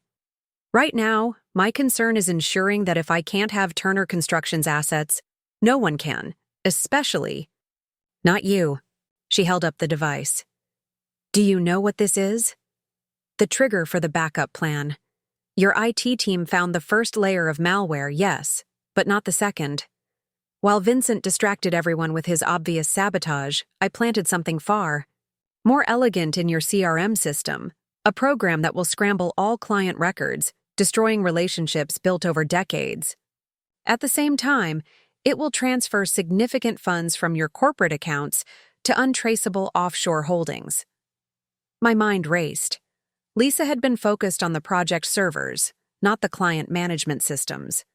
We'd missed Vanessa's secondary attack vector. "You won't get away with this," I said, stalling while I tried to think of a way to alert security without provoking her to activate the device. "I already have, multiple times," she countered. "The only unusual aspect of this situation is that I'm explaining it to you. But I wanted you to understand exactly how thoroughly I've outplayed you and your father." As she spoke, I noticed a shadow moving behind her, barely perceptible in the dim light, but definitely there. Someone else was in the hallway. "My father outplayed you the moment he created Turner Legacy Holdings," I said loudly, hoping to cover any sounds from the approaching figure. "Even if you destroy our client records, the intellectual property is secure." Vanessa's laugh was cold. "Client relationships are the lifeblood of any business. Without them, your precious patents and methods are just theoretical concepts. In 6 months, Turner Construction will be bankrupt, and I'll acquire the remains for pennies through a shell company." The shadow grew closer. I kept talking, maintaining eye contact with Vanessa. "You underestimated him in life, and you're underestimating his legacy now. Dad built this company on more than just records in a database." "How touching," Vanessa mocked, finger hovering over the device's button. "Any last words before I—" "Police! Don't move!" Detective Rivera's voice rang out as he emerged from the shadows, gun trained on Vanessa. "Drop the device now!" Vanessa's expression shifted from confident to calculating in an instant. Rather than complying, she turned toward Rivera, using the movement to obscure her hand as she pressed the button. "It's done," she announced with grim satisfaction. "Too late, Detective." Rivera moved forward, handcuffing her while another officer emerged from the stairwell behind me. As they secured Vanessa, I ran back to the office to check our systems, heart pounding with dread. Lisa had remained in the IT department and was already on the phone when I burst in. "We've got another breach," she confirmed, fingers flying over her keyboard. "CRM system and accounting servers. Can you stop it?" "Working on it," she replied tensely. "The good news is we implemented additional firewalls after finding the first malware. It's slowing down the execution, but not stopping it completely." I called Neil and our CFO, Karen Walsh, alerting them to the situation. Within 30 minutes, our crisis team had reassembled, working frantically to counter Vanessa's final attack, while police officers collected evidence and took statements. "We've managed to isolate the financial system," Karen reported as dawn broke. "The transfers were initiated, but we caught them in time. No funds have left our accounts." "The CRM system is another story," Lisa added grimly. "The malware executed about 60% of its programming before we contained it. Client records from the past 5 years are corrupted, possibly irretrievably." The severity of the damage sank in. Our client relationships were central to the company's operations. Without that historical data, contact information, project preferences, billing histories, communication logs, we would essentially be starting from scratch with hundreds of clients. "What about backups?" I asked, clinging to hope. "The malware was designed to corrupt the backups first," Lisa explained. "Very methodical. It's been dormant in the system for weeks, quietly making changes to the backup files so we wouldn't notice until it was too late." Detective Rivera approached as we were assessing the damage. "We've taken Mrs. Turner into custody," he reported. "Found 3 different IDs and a significant amount of cash in her possession. She was clearly planning to flee." "And the device she used?" "Our tech team is analyzing it now. Preliminary assessment suggests it's a custom remote trigger, probably linked specifically to your systems." I nodded, processing this information while trying to formulate our next steps. "Thank you for arriving when you did, Detective. How did you know to come here?" "We received an anonymous tip that Vanessa had been spotted near the building," he explained. "Given the threats she made earlier, we responded immediately. I'm just sorry we couldn't prevent her from activating the device." As Rivera left, to coordinate the evidence collection, I gathered our team to develop a response plan. "We need to approach this methodically," I began. "First priority is assessing exactly what client data we've lost and what we can recover." "I may have a partial solution," Patricia interjected. "Your father was old school about record keeping. He insisted on quarterly printouts of our most critical client information, contact details, project histories, contract terms. They're stored in the archive room." A surge of hope pushed through my exhaustion. "How recent are the latest printouts?" "Last quarter," Patricia confirmed. "We'll be missing the most recent updates, but it gives us a foundation." Neil nodded enthusiastically. "And each project manager maintains their own notes and records. Between those and the paper archives, we could reconstruct maybe 80–90% of the critical information." "It will be labor-intensive," Karen cautioned. "We're talking about manually re-entering data for hundreds of clients." "Then we'll divide and conquer," I decided. "Set up teams to handle different client categories. We'll prioritize active projects first, then recent clients, then historical records."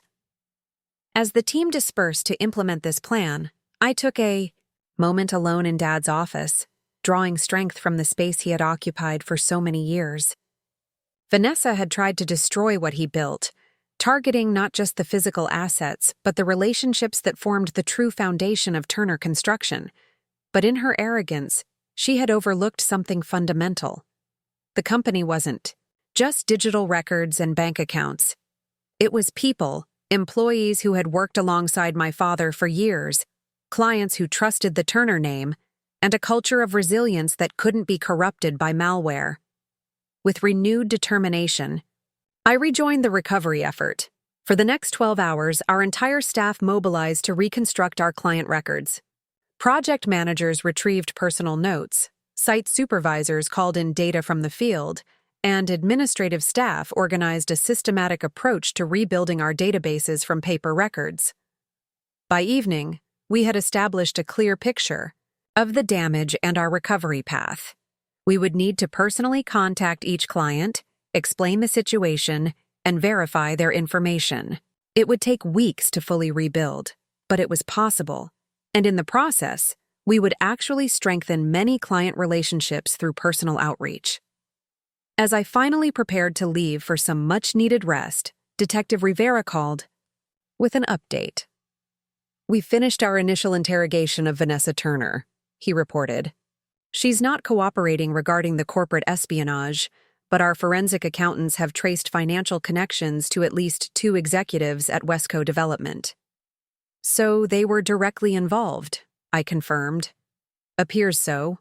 We're obtaining warrants now. This case has expanded well beyond family fraud. It's shaping up to be one of the largest corporate espionage cases in the state's history." After hanging up, I sent a message to our legal team to prepare for possible legal action against Westco. Their complicity in Vanessa and Vincent's scheme deserved consequences beyond just the criminal charges. Driving home in the quiet of night, exhaustion finally catching up with me, I reflected on the whirlwind of the past days. Vanessa had been caught, her final desperate attempt to destroy the company thwarted. Vincent remained in custody, facing multiple serious charges. The truth about my father's death and the fraudulent will had been exposed. Things were far from perfect. We faced weeks of recovery efforts, legal proceedings, and rebuilding client trust. But Turner Construction would survive, and the legacy my father had fought so hard to protect remained intact. As I pulled into my driveway, my phone chimed with a message from Patricia. "Just found this in your father's calendar. Thought you should see it tonight." Attached was a photo of a handwritten note in Dad's distinctive script, apparently written shortly before his death. "Nora, when the storm passes, as it eventually will, remember that buildings are just structures. What matters are the foundations we lay, the relationships we build, and the legacy we leave in the lives we touch. You've always been my greatest legacy. Trust yourself, as I have always trusted you. Dad." Tears blurred my vision as I read his final message to me. Through all the chaos, the betrayal, and the painful revelations, my father's wisdom and love continued to guide me forward.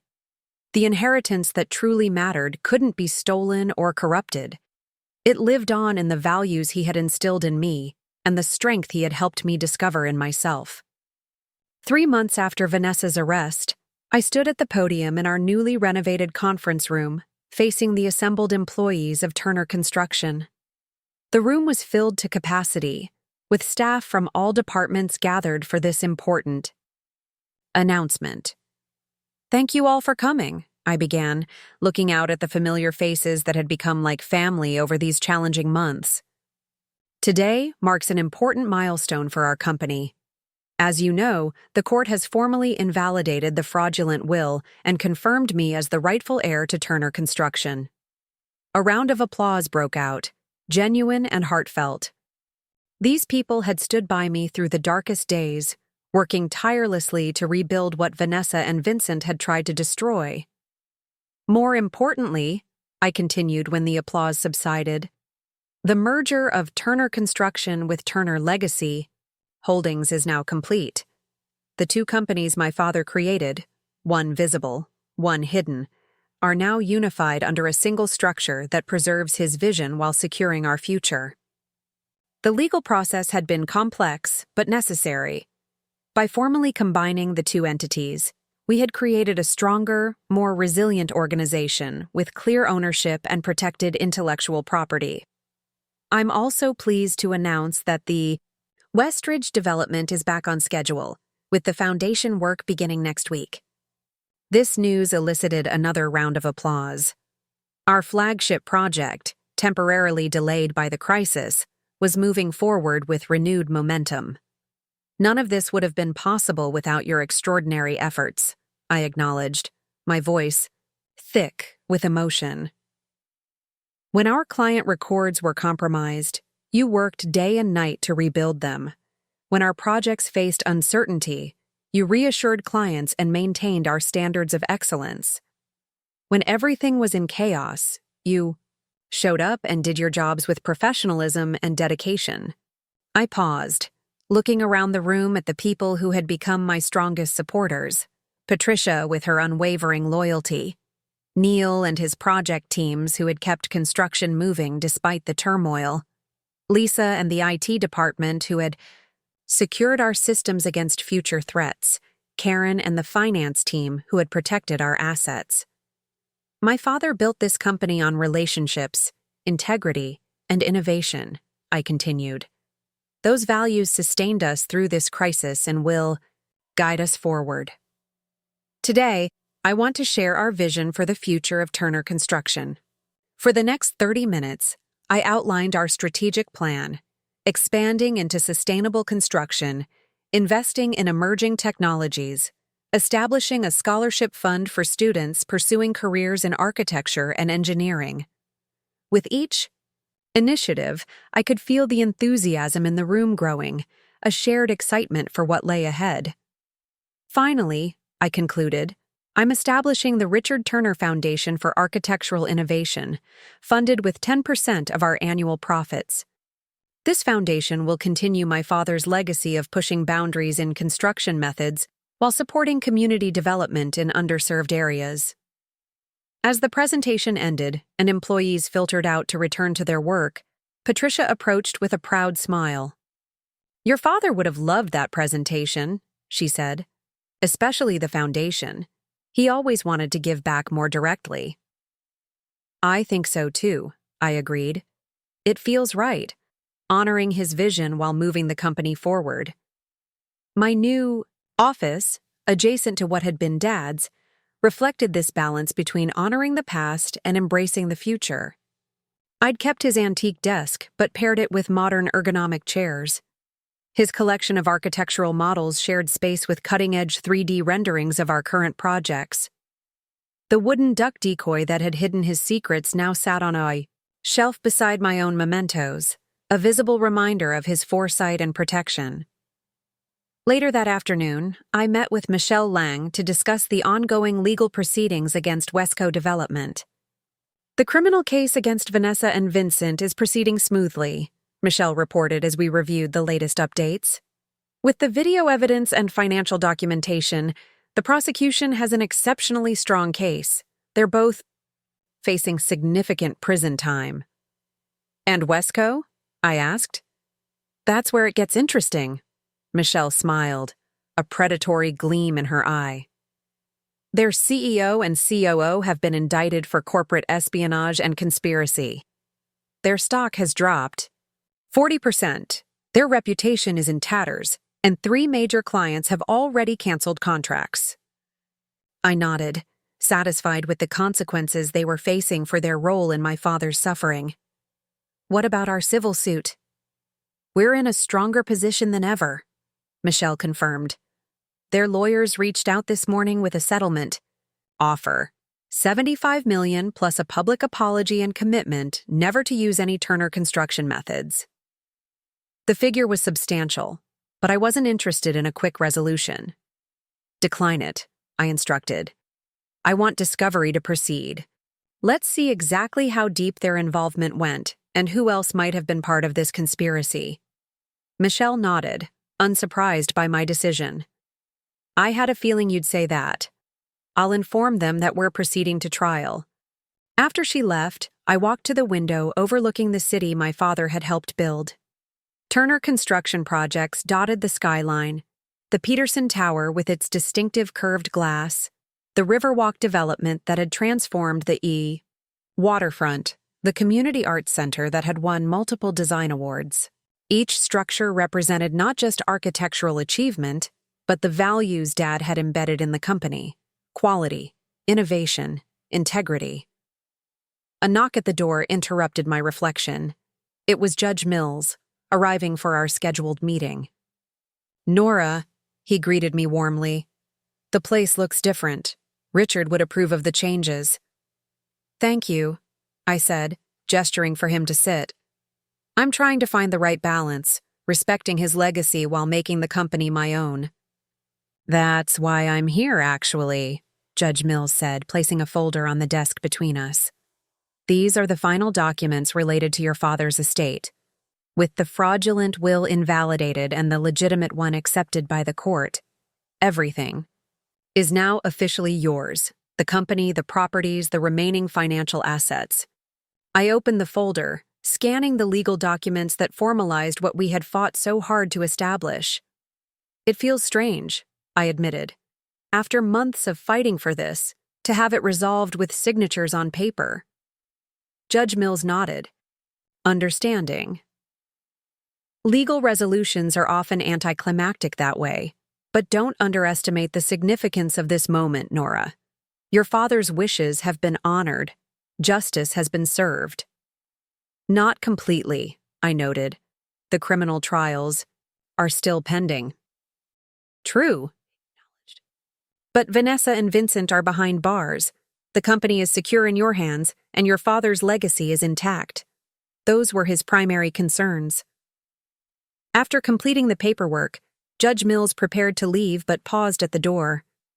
"Your father once told me that his greatest achievement wasn't any building or innovation, but raising a daughter who embodied the best of him and your mother. Seeing you now, leading this company with such strength and vision, I understand exactly what he meant." His words stayed with me throughout the day, offering comfort and validation during quiet moments between meetings and decisions. The past months had transformed me, forcing me to draw on reserves of strength I hadn't known I possessed. The naive trust I'd once had was gone, replaced by a more discerning judgment of character and situations. Yet I'd managed to avoid becoming cynical or bitter, something I knew would have disappointed Dad deeply. That evening, I left the office at a reasonable hour, a new practice I'd established after the crisis subsided.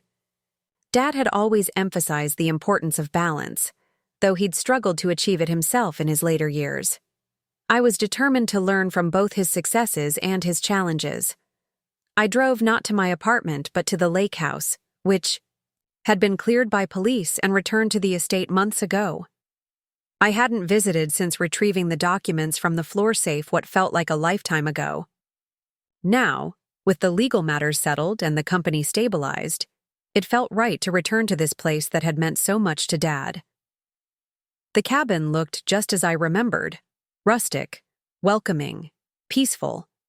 Inside, everything remained largely as it had been during our last visit together, before his illness had advanced too far for travel. His fishing gear still hung by the door, his favorite books lined the shelves, his worn leather chair faced the lake view he'd loved. I moved through the rooms slowly, not changing anything yet, simply reconnecting with the space and the memories it held. In the kitchen, I found the coffee mug he'd always used, a chipped ceramic one with "World's Best Dad" painted in my childish handwriting, a Father's Day gift from decades ago. He'd refused to replace it even when I'd offered to buy him a nicer one as an adult. On the deck overlooking the lake, I watched the sunset paint the water in shades of orange and gold. This had been Dad's favorite time of day here, what he called the golden hour. We'd often sit together in comfortable silence, simply appreciating the beauty in each other's company. "I wish you could see how things turned out," I said softly to the empty chair beside me. "We saved the company. Your plan worked. Turner Legacy Holdings protected everything important until we could expose what they were doing."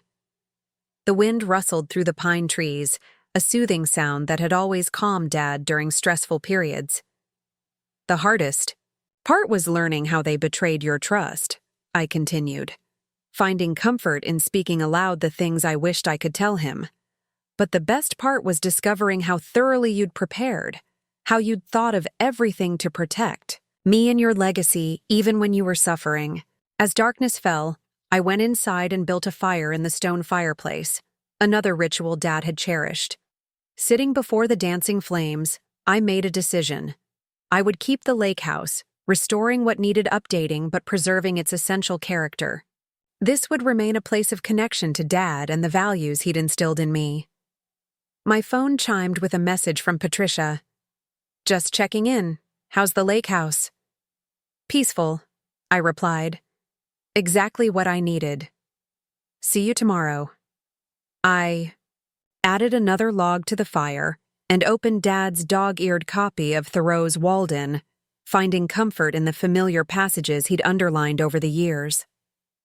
Tomorrow would bring new challenges at Turner Construction, projects to oversee, decisions to make, a company to lead. But tonight was for reflection, for honoring the journey that had brought me here, and for appreciating the new equilibrium I had found after the storm. The cabin creaked and settled around me, a sound Dad had always called the house getting comfortable. I smiled at the memory, feeling a sense of peace that had been absent for months. The inheritance that truly mattered, Dad's wisdom, his values, his love, couldn't be stolen or corrupted. It lived within me, guiding my decisions and shaping my leadership of the company he had entrusted to my care. Outside, the lake reflected a sky full of stars, constant and enduring, just like the foundation Dad had built and I would continue to strengthen in the years to come. 1 year to the day after the fateful will reading that had upended my life, I stood at my father's grave, a bouquet of his favorite blue hydrangeas in my hands. The cemetery was quiet on this sunny morning, birds singing in the oak trees that provided dappled shade across the manicured grounds. "It's been quite a year, Dad," I said softly, placing the flowers against his headstone. "I wish I could tell you everything that's happened." So much had changed since that devastating afternoon in Howard Dawson's office. The initial shock and betrayal had given way to determination, then justice, and finally, a hard-won peace. The company Dad had built was not only secure, but thriving under my leadership, growing in directions he would have approved while remaining true to the core values he had established. I sat on the small bench beside his grave, taking a moment for reflection before heading to the courthouse. Today would bring closure to one of the final chapters in this saga, Vanessa's sentencing hearing. The criminal trials ended last month. I told Dad, continuing our one-sided conversation. Vincent received 20 years for his role in the fraud, corporate espionage, and conspiracy. Wesco's CEO and COO both took plea deals. They'll serve 5 to 7 years and pay substantial restitution. The corporate espionage case had made national headlines, becoming a cautionary tale in business schools and legal circles. What had begun as a family tragedy had expanded into one of the largest white-collar crime cases in Sacramento's history. Vanessa's case was different, I continued. The jury found her guilty on all counts, including the most serious charge, murder by poisoning. That's what today's hearing is about. I had testified at her trial, describing the woman who had entered our lives with calculated precision, targeting Dad when he was vulnerable after years alone. The prosecution had presented overwhelming evidence: the arsenic in Dad's medication, the financial trails connecting her to Wesco, the damning video recordings Dad had made, and her prior history with other wealthy men who had died under suspicious circumstances. Throughout the trial, Vanessa had maintained her composure, showing emotion only when it served her purpose. Even when the verdict was read, guilty on all counts, she had remained stoic, her eyes briefly meeting mine across the courtroom with a cold defiance that sent chills down my spine. "I'm not going for vengeance," I assured Dad's memory. "Just closure. After today, we can truly move forward." I checked my watch, still an hour before I needed to be at the courthouse. Plenty of time to share the positive developments as well. Turner Construction won the bid for the new University Medical Center, I said with pride. "It's our largest project ever, and we're implementing your sustainable building methods throughout." The review committee specifically cited our innovative approach to energy efficiency as the deciding factor. The company's reputation had not only recovered from the scandal, but emerged stronger. Our transparency in handling the crisis, combined with our commitment to ethical business practices, had resonated with clients old and new. We broke ground on the affordable housing development last week, I continued. The one you always wanted to build in the East Side neighborhood. The Richard Turner Foundation is subsidizing a portion of the construction costs to keep the units affordable for working families. This project held special meaning. Dad had talked for years about creating quality housing that working-class families could afford, but had never found the right combination of funding and support. Establishing it as the Foundation's first major initiative felt like fulfilling a promise to him. Patricia is retiring next month, I added with a bittersweet smile. 30 years with Turner Construction. We're having a huge celebration for her. She's been my rock through all of this, Dad. I don't know what I would have done without her guidance. A gentle breeze rustled the leaves overhead, and I took it as a sign that Dad was listening, wherever he was. I stood, brushing off my skirt, and taking a final moment before the headstone. I miss you every day, I said softly. But I feel you with me too. In the company, in the projects we're building, in the decisions I make. Your legacy lives on, stronger than ever. With that, I made my way back to my car for the drive downtown. The courthouse was already busy when I arrived, with media vans parked outside and reporters stationed on the steps. The sensational nature of the case, a black widow who had poisoned her wealthy husband to steal his company, had captured public attention from the beginning. I slipped in through a side entrance, avoiding the press as I'd learned to do over the past year. Inside, I found Detective Rivera waiting in the hallway outside the courtroom. Ms. Turner, he greeted me with a respectful nod. How are you holding up? I'm doing well, I replied honestly, ready for this to be finished. Understandable. He lowered his voice. Just wanted to let you know, the DA believes the judge will impose the maximum sentence. Your victim impact statement was very compelling. I had struggled with that statement, trying to find words that would convey the true cost of Vanessa's actions, not just my father's suffering and premature death, but the betrayal of trust, the attack on his legacy, and the pain inflicted on everyone who had loved him. It wasn't about punishment, I explained to Rivera. It was about truth. Dad deserved to have the real story told. The detective nodded understanding. Well, the truth has certainly come out. This case has changed how we approach suspected poisonings. Your father's foresight in documenting everything and securing those samples may save other lives in the future. That thought provided comfort as I entered the courtroom and took my seat in the front row. Howard Dawson was already there, nodding solemnly as I sat beside him. After providing crucial testimony about his role in the fraudulent will, he had faced disciplinary action from the Bar Association, a 6-month suspension and professional probation. It was a significant consequence, but far less than the disbarment he might have faced without his voluntary disclosure and cooperation. I didn't expect to see you here, I said quietly. I needed to see it through, he replied. For Richard, and for my own conscience. The courtroom filled quickly. Reporters, legal observers, and even some Turner Construction employees who had come to support me. Sophie slipped into the seat on my other side, giving my hand a supportive squeeze. The financial forensics team just confirmed the last of it, she whispered. We've traced all the money Vanessa siphoned off. Most can be recovered from the offshore accounts. Before I could respond, the bailiff called the court to order, and Judge Michaels entered. The proceedings moved with formal efficiency, statements from the prosecution and defense, a brief, unapologetic allocution from Vanessa herself, and finally the judge's decision.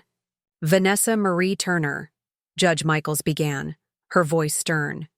You have been convicted of murder in the first degree, fraud, conspiracy, corporate espionage, and multiple counts of financial crimes. The evidence presented at trial showed not only a cold, calculated plan to hasten Richard Turner's death for financial gain, but a pattern of similar behavior with previous victims. The judge paused, looking directly at Vanessa, who stood impassively between her attorneys. The court finds no mitigating circumstances in this case.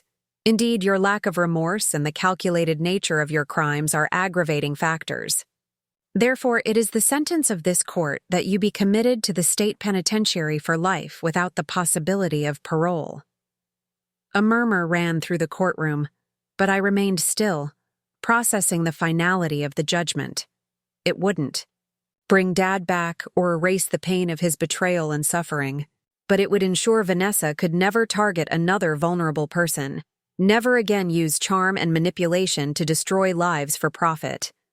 As Vanessa was led away in handcuffs, she turned slightly, her eyes finding mine for a brief moment. I expected to see anger or defiance, but instead caught something unexpected, a flicker of grudging respect. She had underestimated me, underestimated Dad's foresight, underestimated the strength of the company and relationships he had built. In the end, that miscalculation had been her downfall. Outside the courthouse, I made a brief statement to the waiting press. Today brings a measure of justice for my father, Richard Turner. He was a man of integrity who built his company on strong values and relationships. While nothing can undo the harm that was done to him, I'm grateful to the justice system, the investigators, and everyone who helped uncover the truth. Turner Construction will continue to honor his legacy through the projects we build and the way we conduct business. I declined further questions, leaving the media frenzy behind as I walked to my car. The weight that had rested on my shoulders for so long felt lighter now. One chapter was ending, allowing me to focus fully on the future. Back at the office, I found a small celebration underway, not for the sentencing, which felt too solemn for champagne, but for the news that had arrived during my absence. Turner Construction had been named Business of the Year by the Chamber of Commerce, with specific recognition for our ethical leadership and community investment. Your father would be so proud, Neil said, handing me the official notification. This is the validation of everything he stood for, and everything you've done to protect and build on his legacy. It's what we've all done together, I corrected, gently looking around at the team that had become like family. Dad always said a company is only as strong as its people. Later that evening, I stood on the balcony of my new home, a riverside property I'd purchased 3 months earlier. Unlike the house Dad had shared with Vanessa, which I'd sold immediately after gaining clear title, this place was entirely mine, reflecting my own taste and preferences while incorporating elements that honored my roots. Dad's first edition novels filled the bookshelves in my study. His grandfather's pocket watch, one of the few items from the fraudulent will that had actually been left to me, sat in a display case on my desk. Photos of us together throughout my life adorned the walls, alongside architectural drawings of significant Turner construction projects. The sun was setting over the river, painting the sky in brilliant oranges and purples. I thought about the journey of the past year, from devastation to determination, from fighting for survival to leading with purpose. I had learned hard lessons about trust and betrayal, about resilience and strength, about the importance of surrounding yourself with the right people. Most importantly, I had come to understand that inheritance went far beyond physical assets or legal documents. Dad's true legacy lived in the values he had instilled in me, the knowledge he had shared, and the love that had shaped my character. Those gifts couldn't be stolen or corrupted by fraud or deception. My phone chimed with a message from Frank Westridge. Final approval came through for Phase 2. Ready when you are to break ground. I smiled, typing a quick response before turning back to the sunset. Tomorrow would bring new projects, new challenges, new opportunities to build on the foundation Dad had established. The wounds of betrayal had healed into wisdom, the pain of loss transformed into purpose. Dad had prepared me for this leadership role in ways I hadn't fully appreciated until faced with its challenges. His foresight in creating Turner Legacy Holdings had saved the company, but his greatest preparation had been in shaping me to be the kind of leader who could weather the storm and emerge stronger. As darkness fell and lights began to twinkle along the riverfront, I raised my glass in a silent toast. To Dad, to the difficult journey we had navigated, and to the future we were building, one project at a time. The inheritance that matters? Most is still growing, I whispered into the evening air, and it always will be. Up next, you've got 2 more standout stories right on your screen. If this one hit the mark, you won't want to pass these up. Just click and check them out. And don't forget to subscribe and turn on the notification bell so you don't miss any upload from us.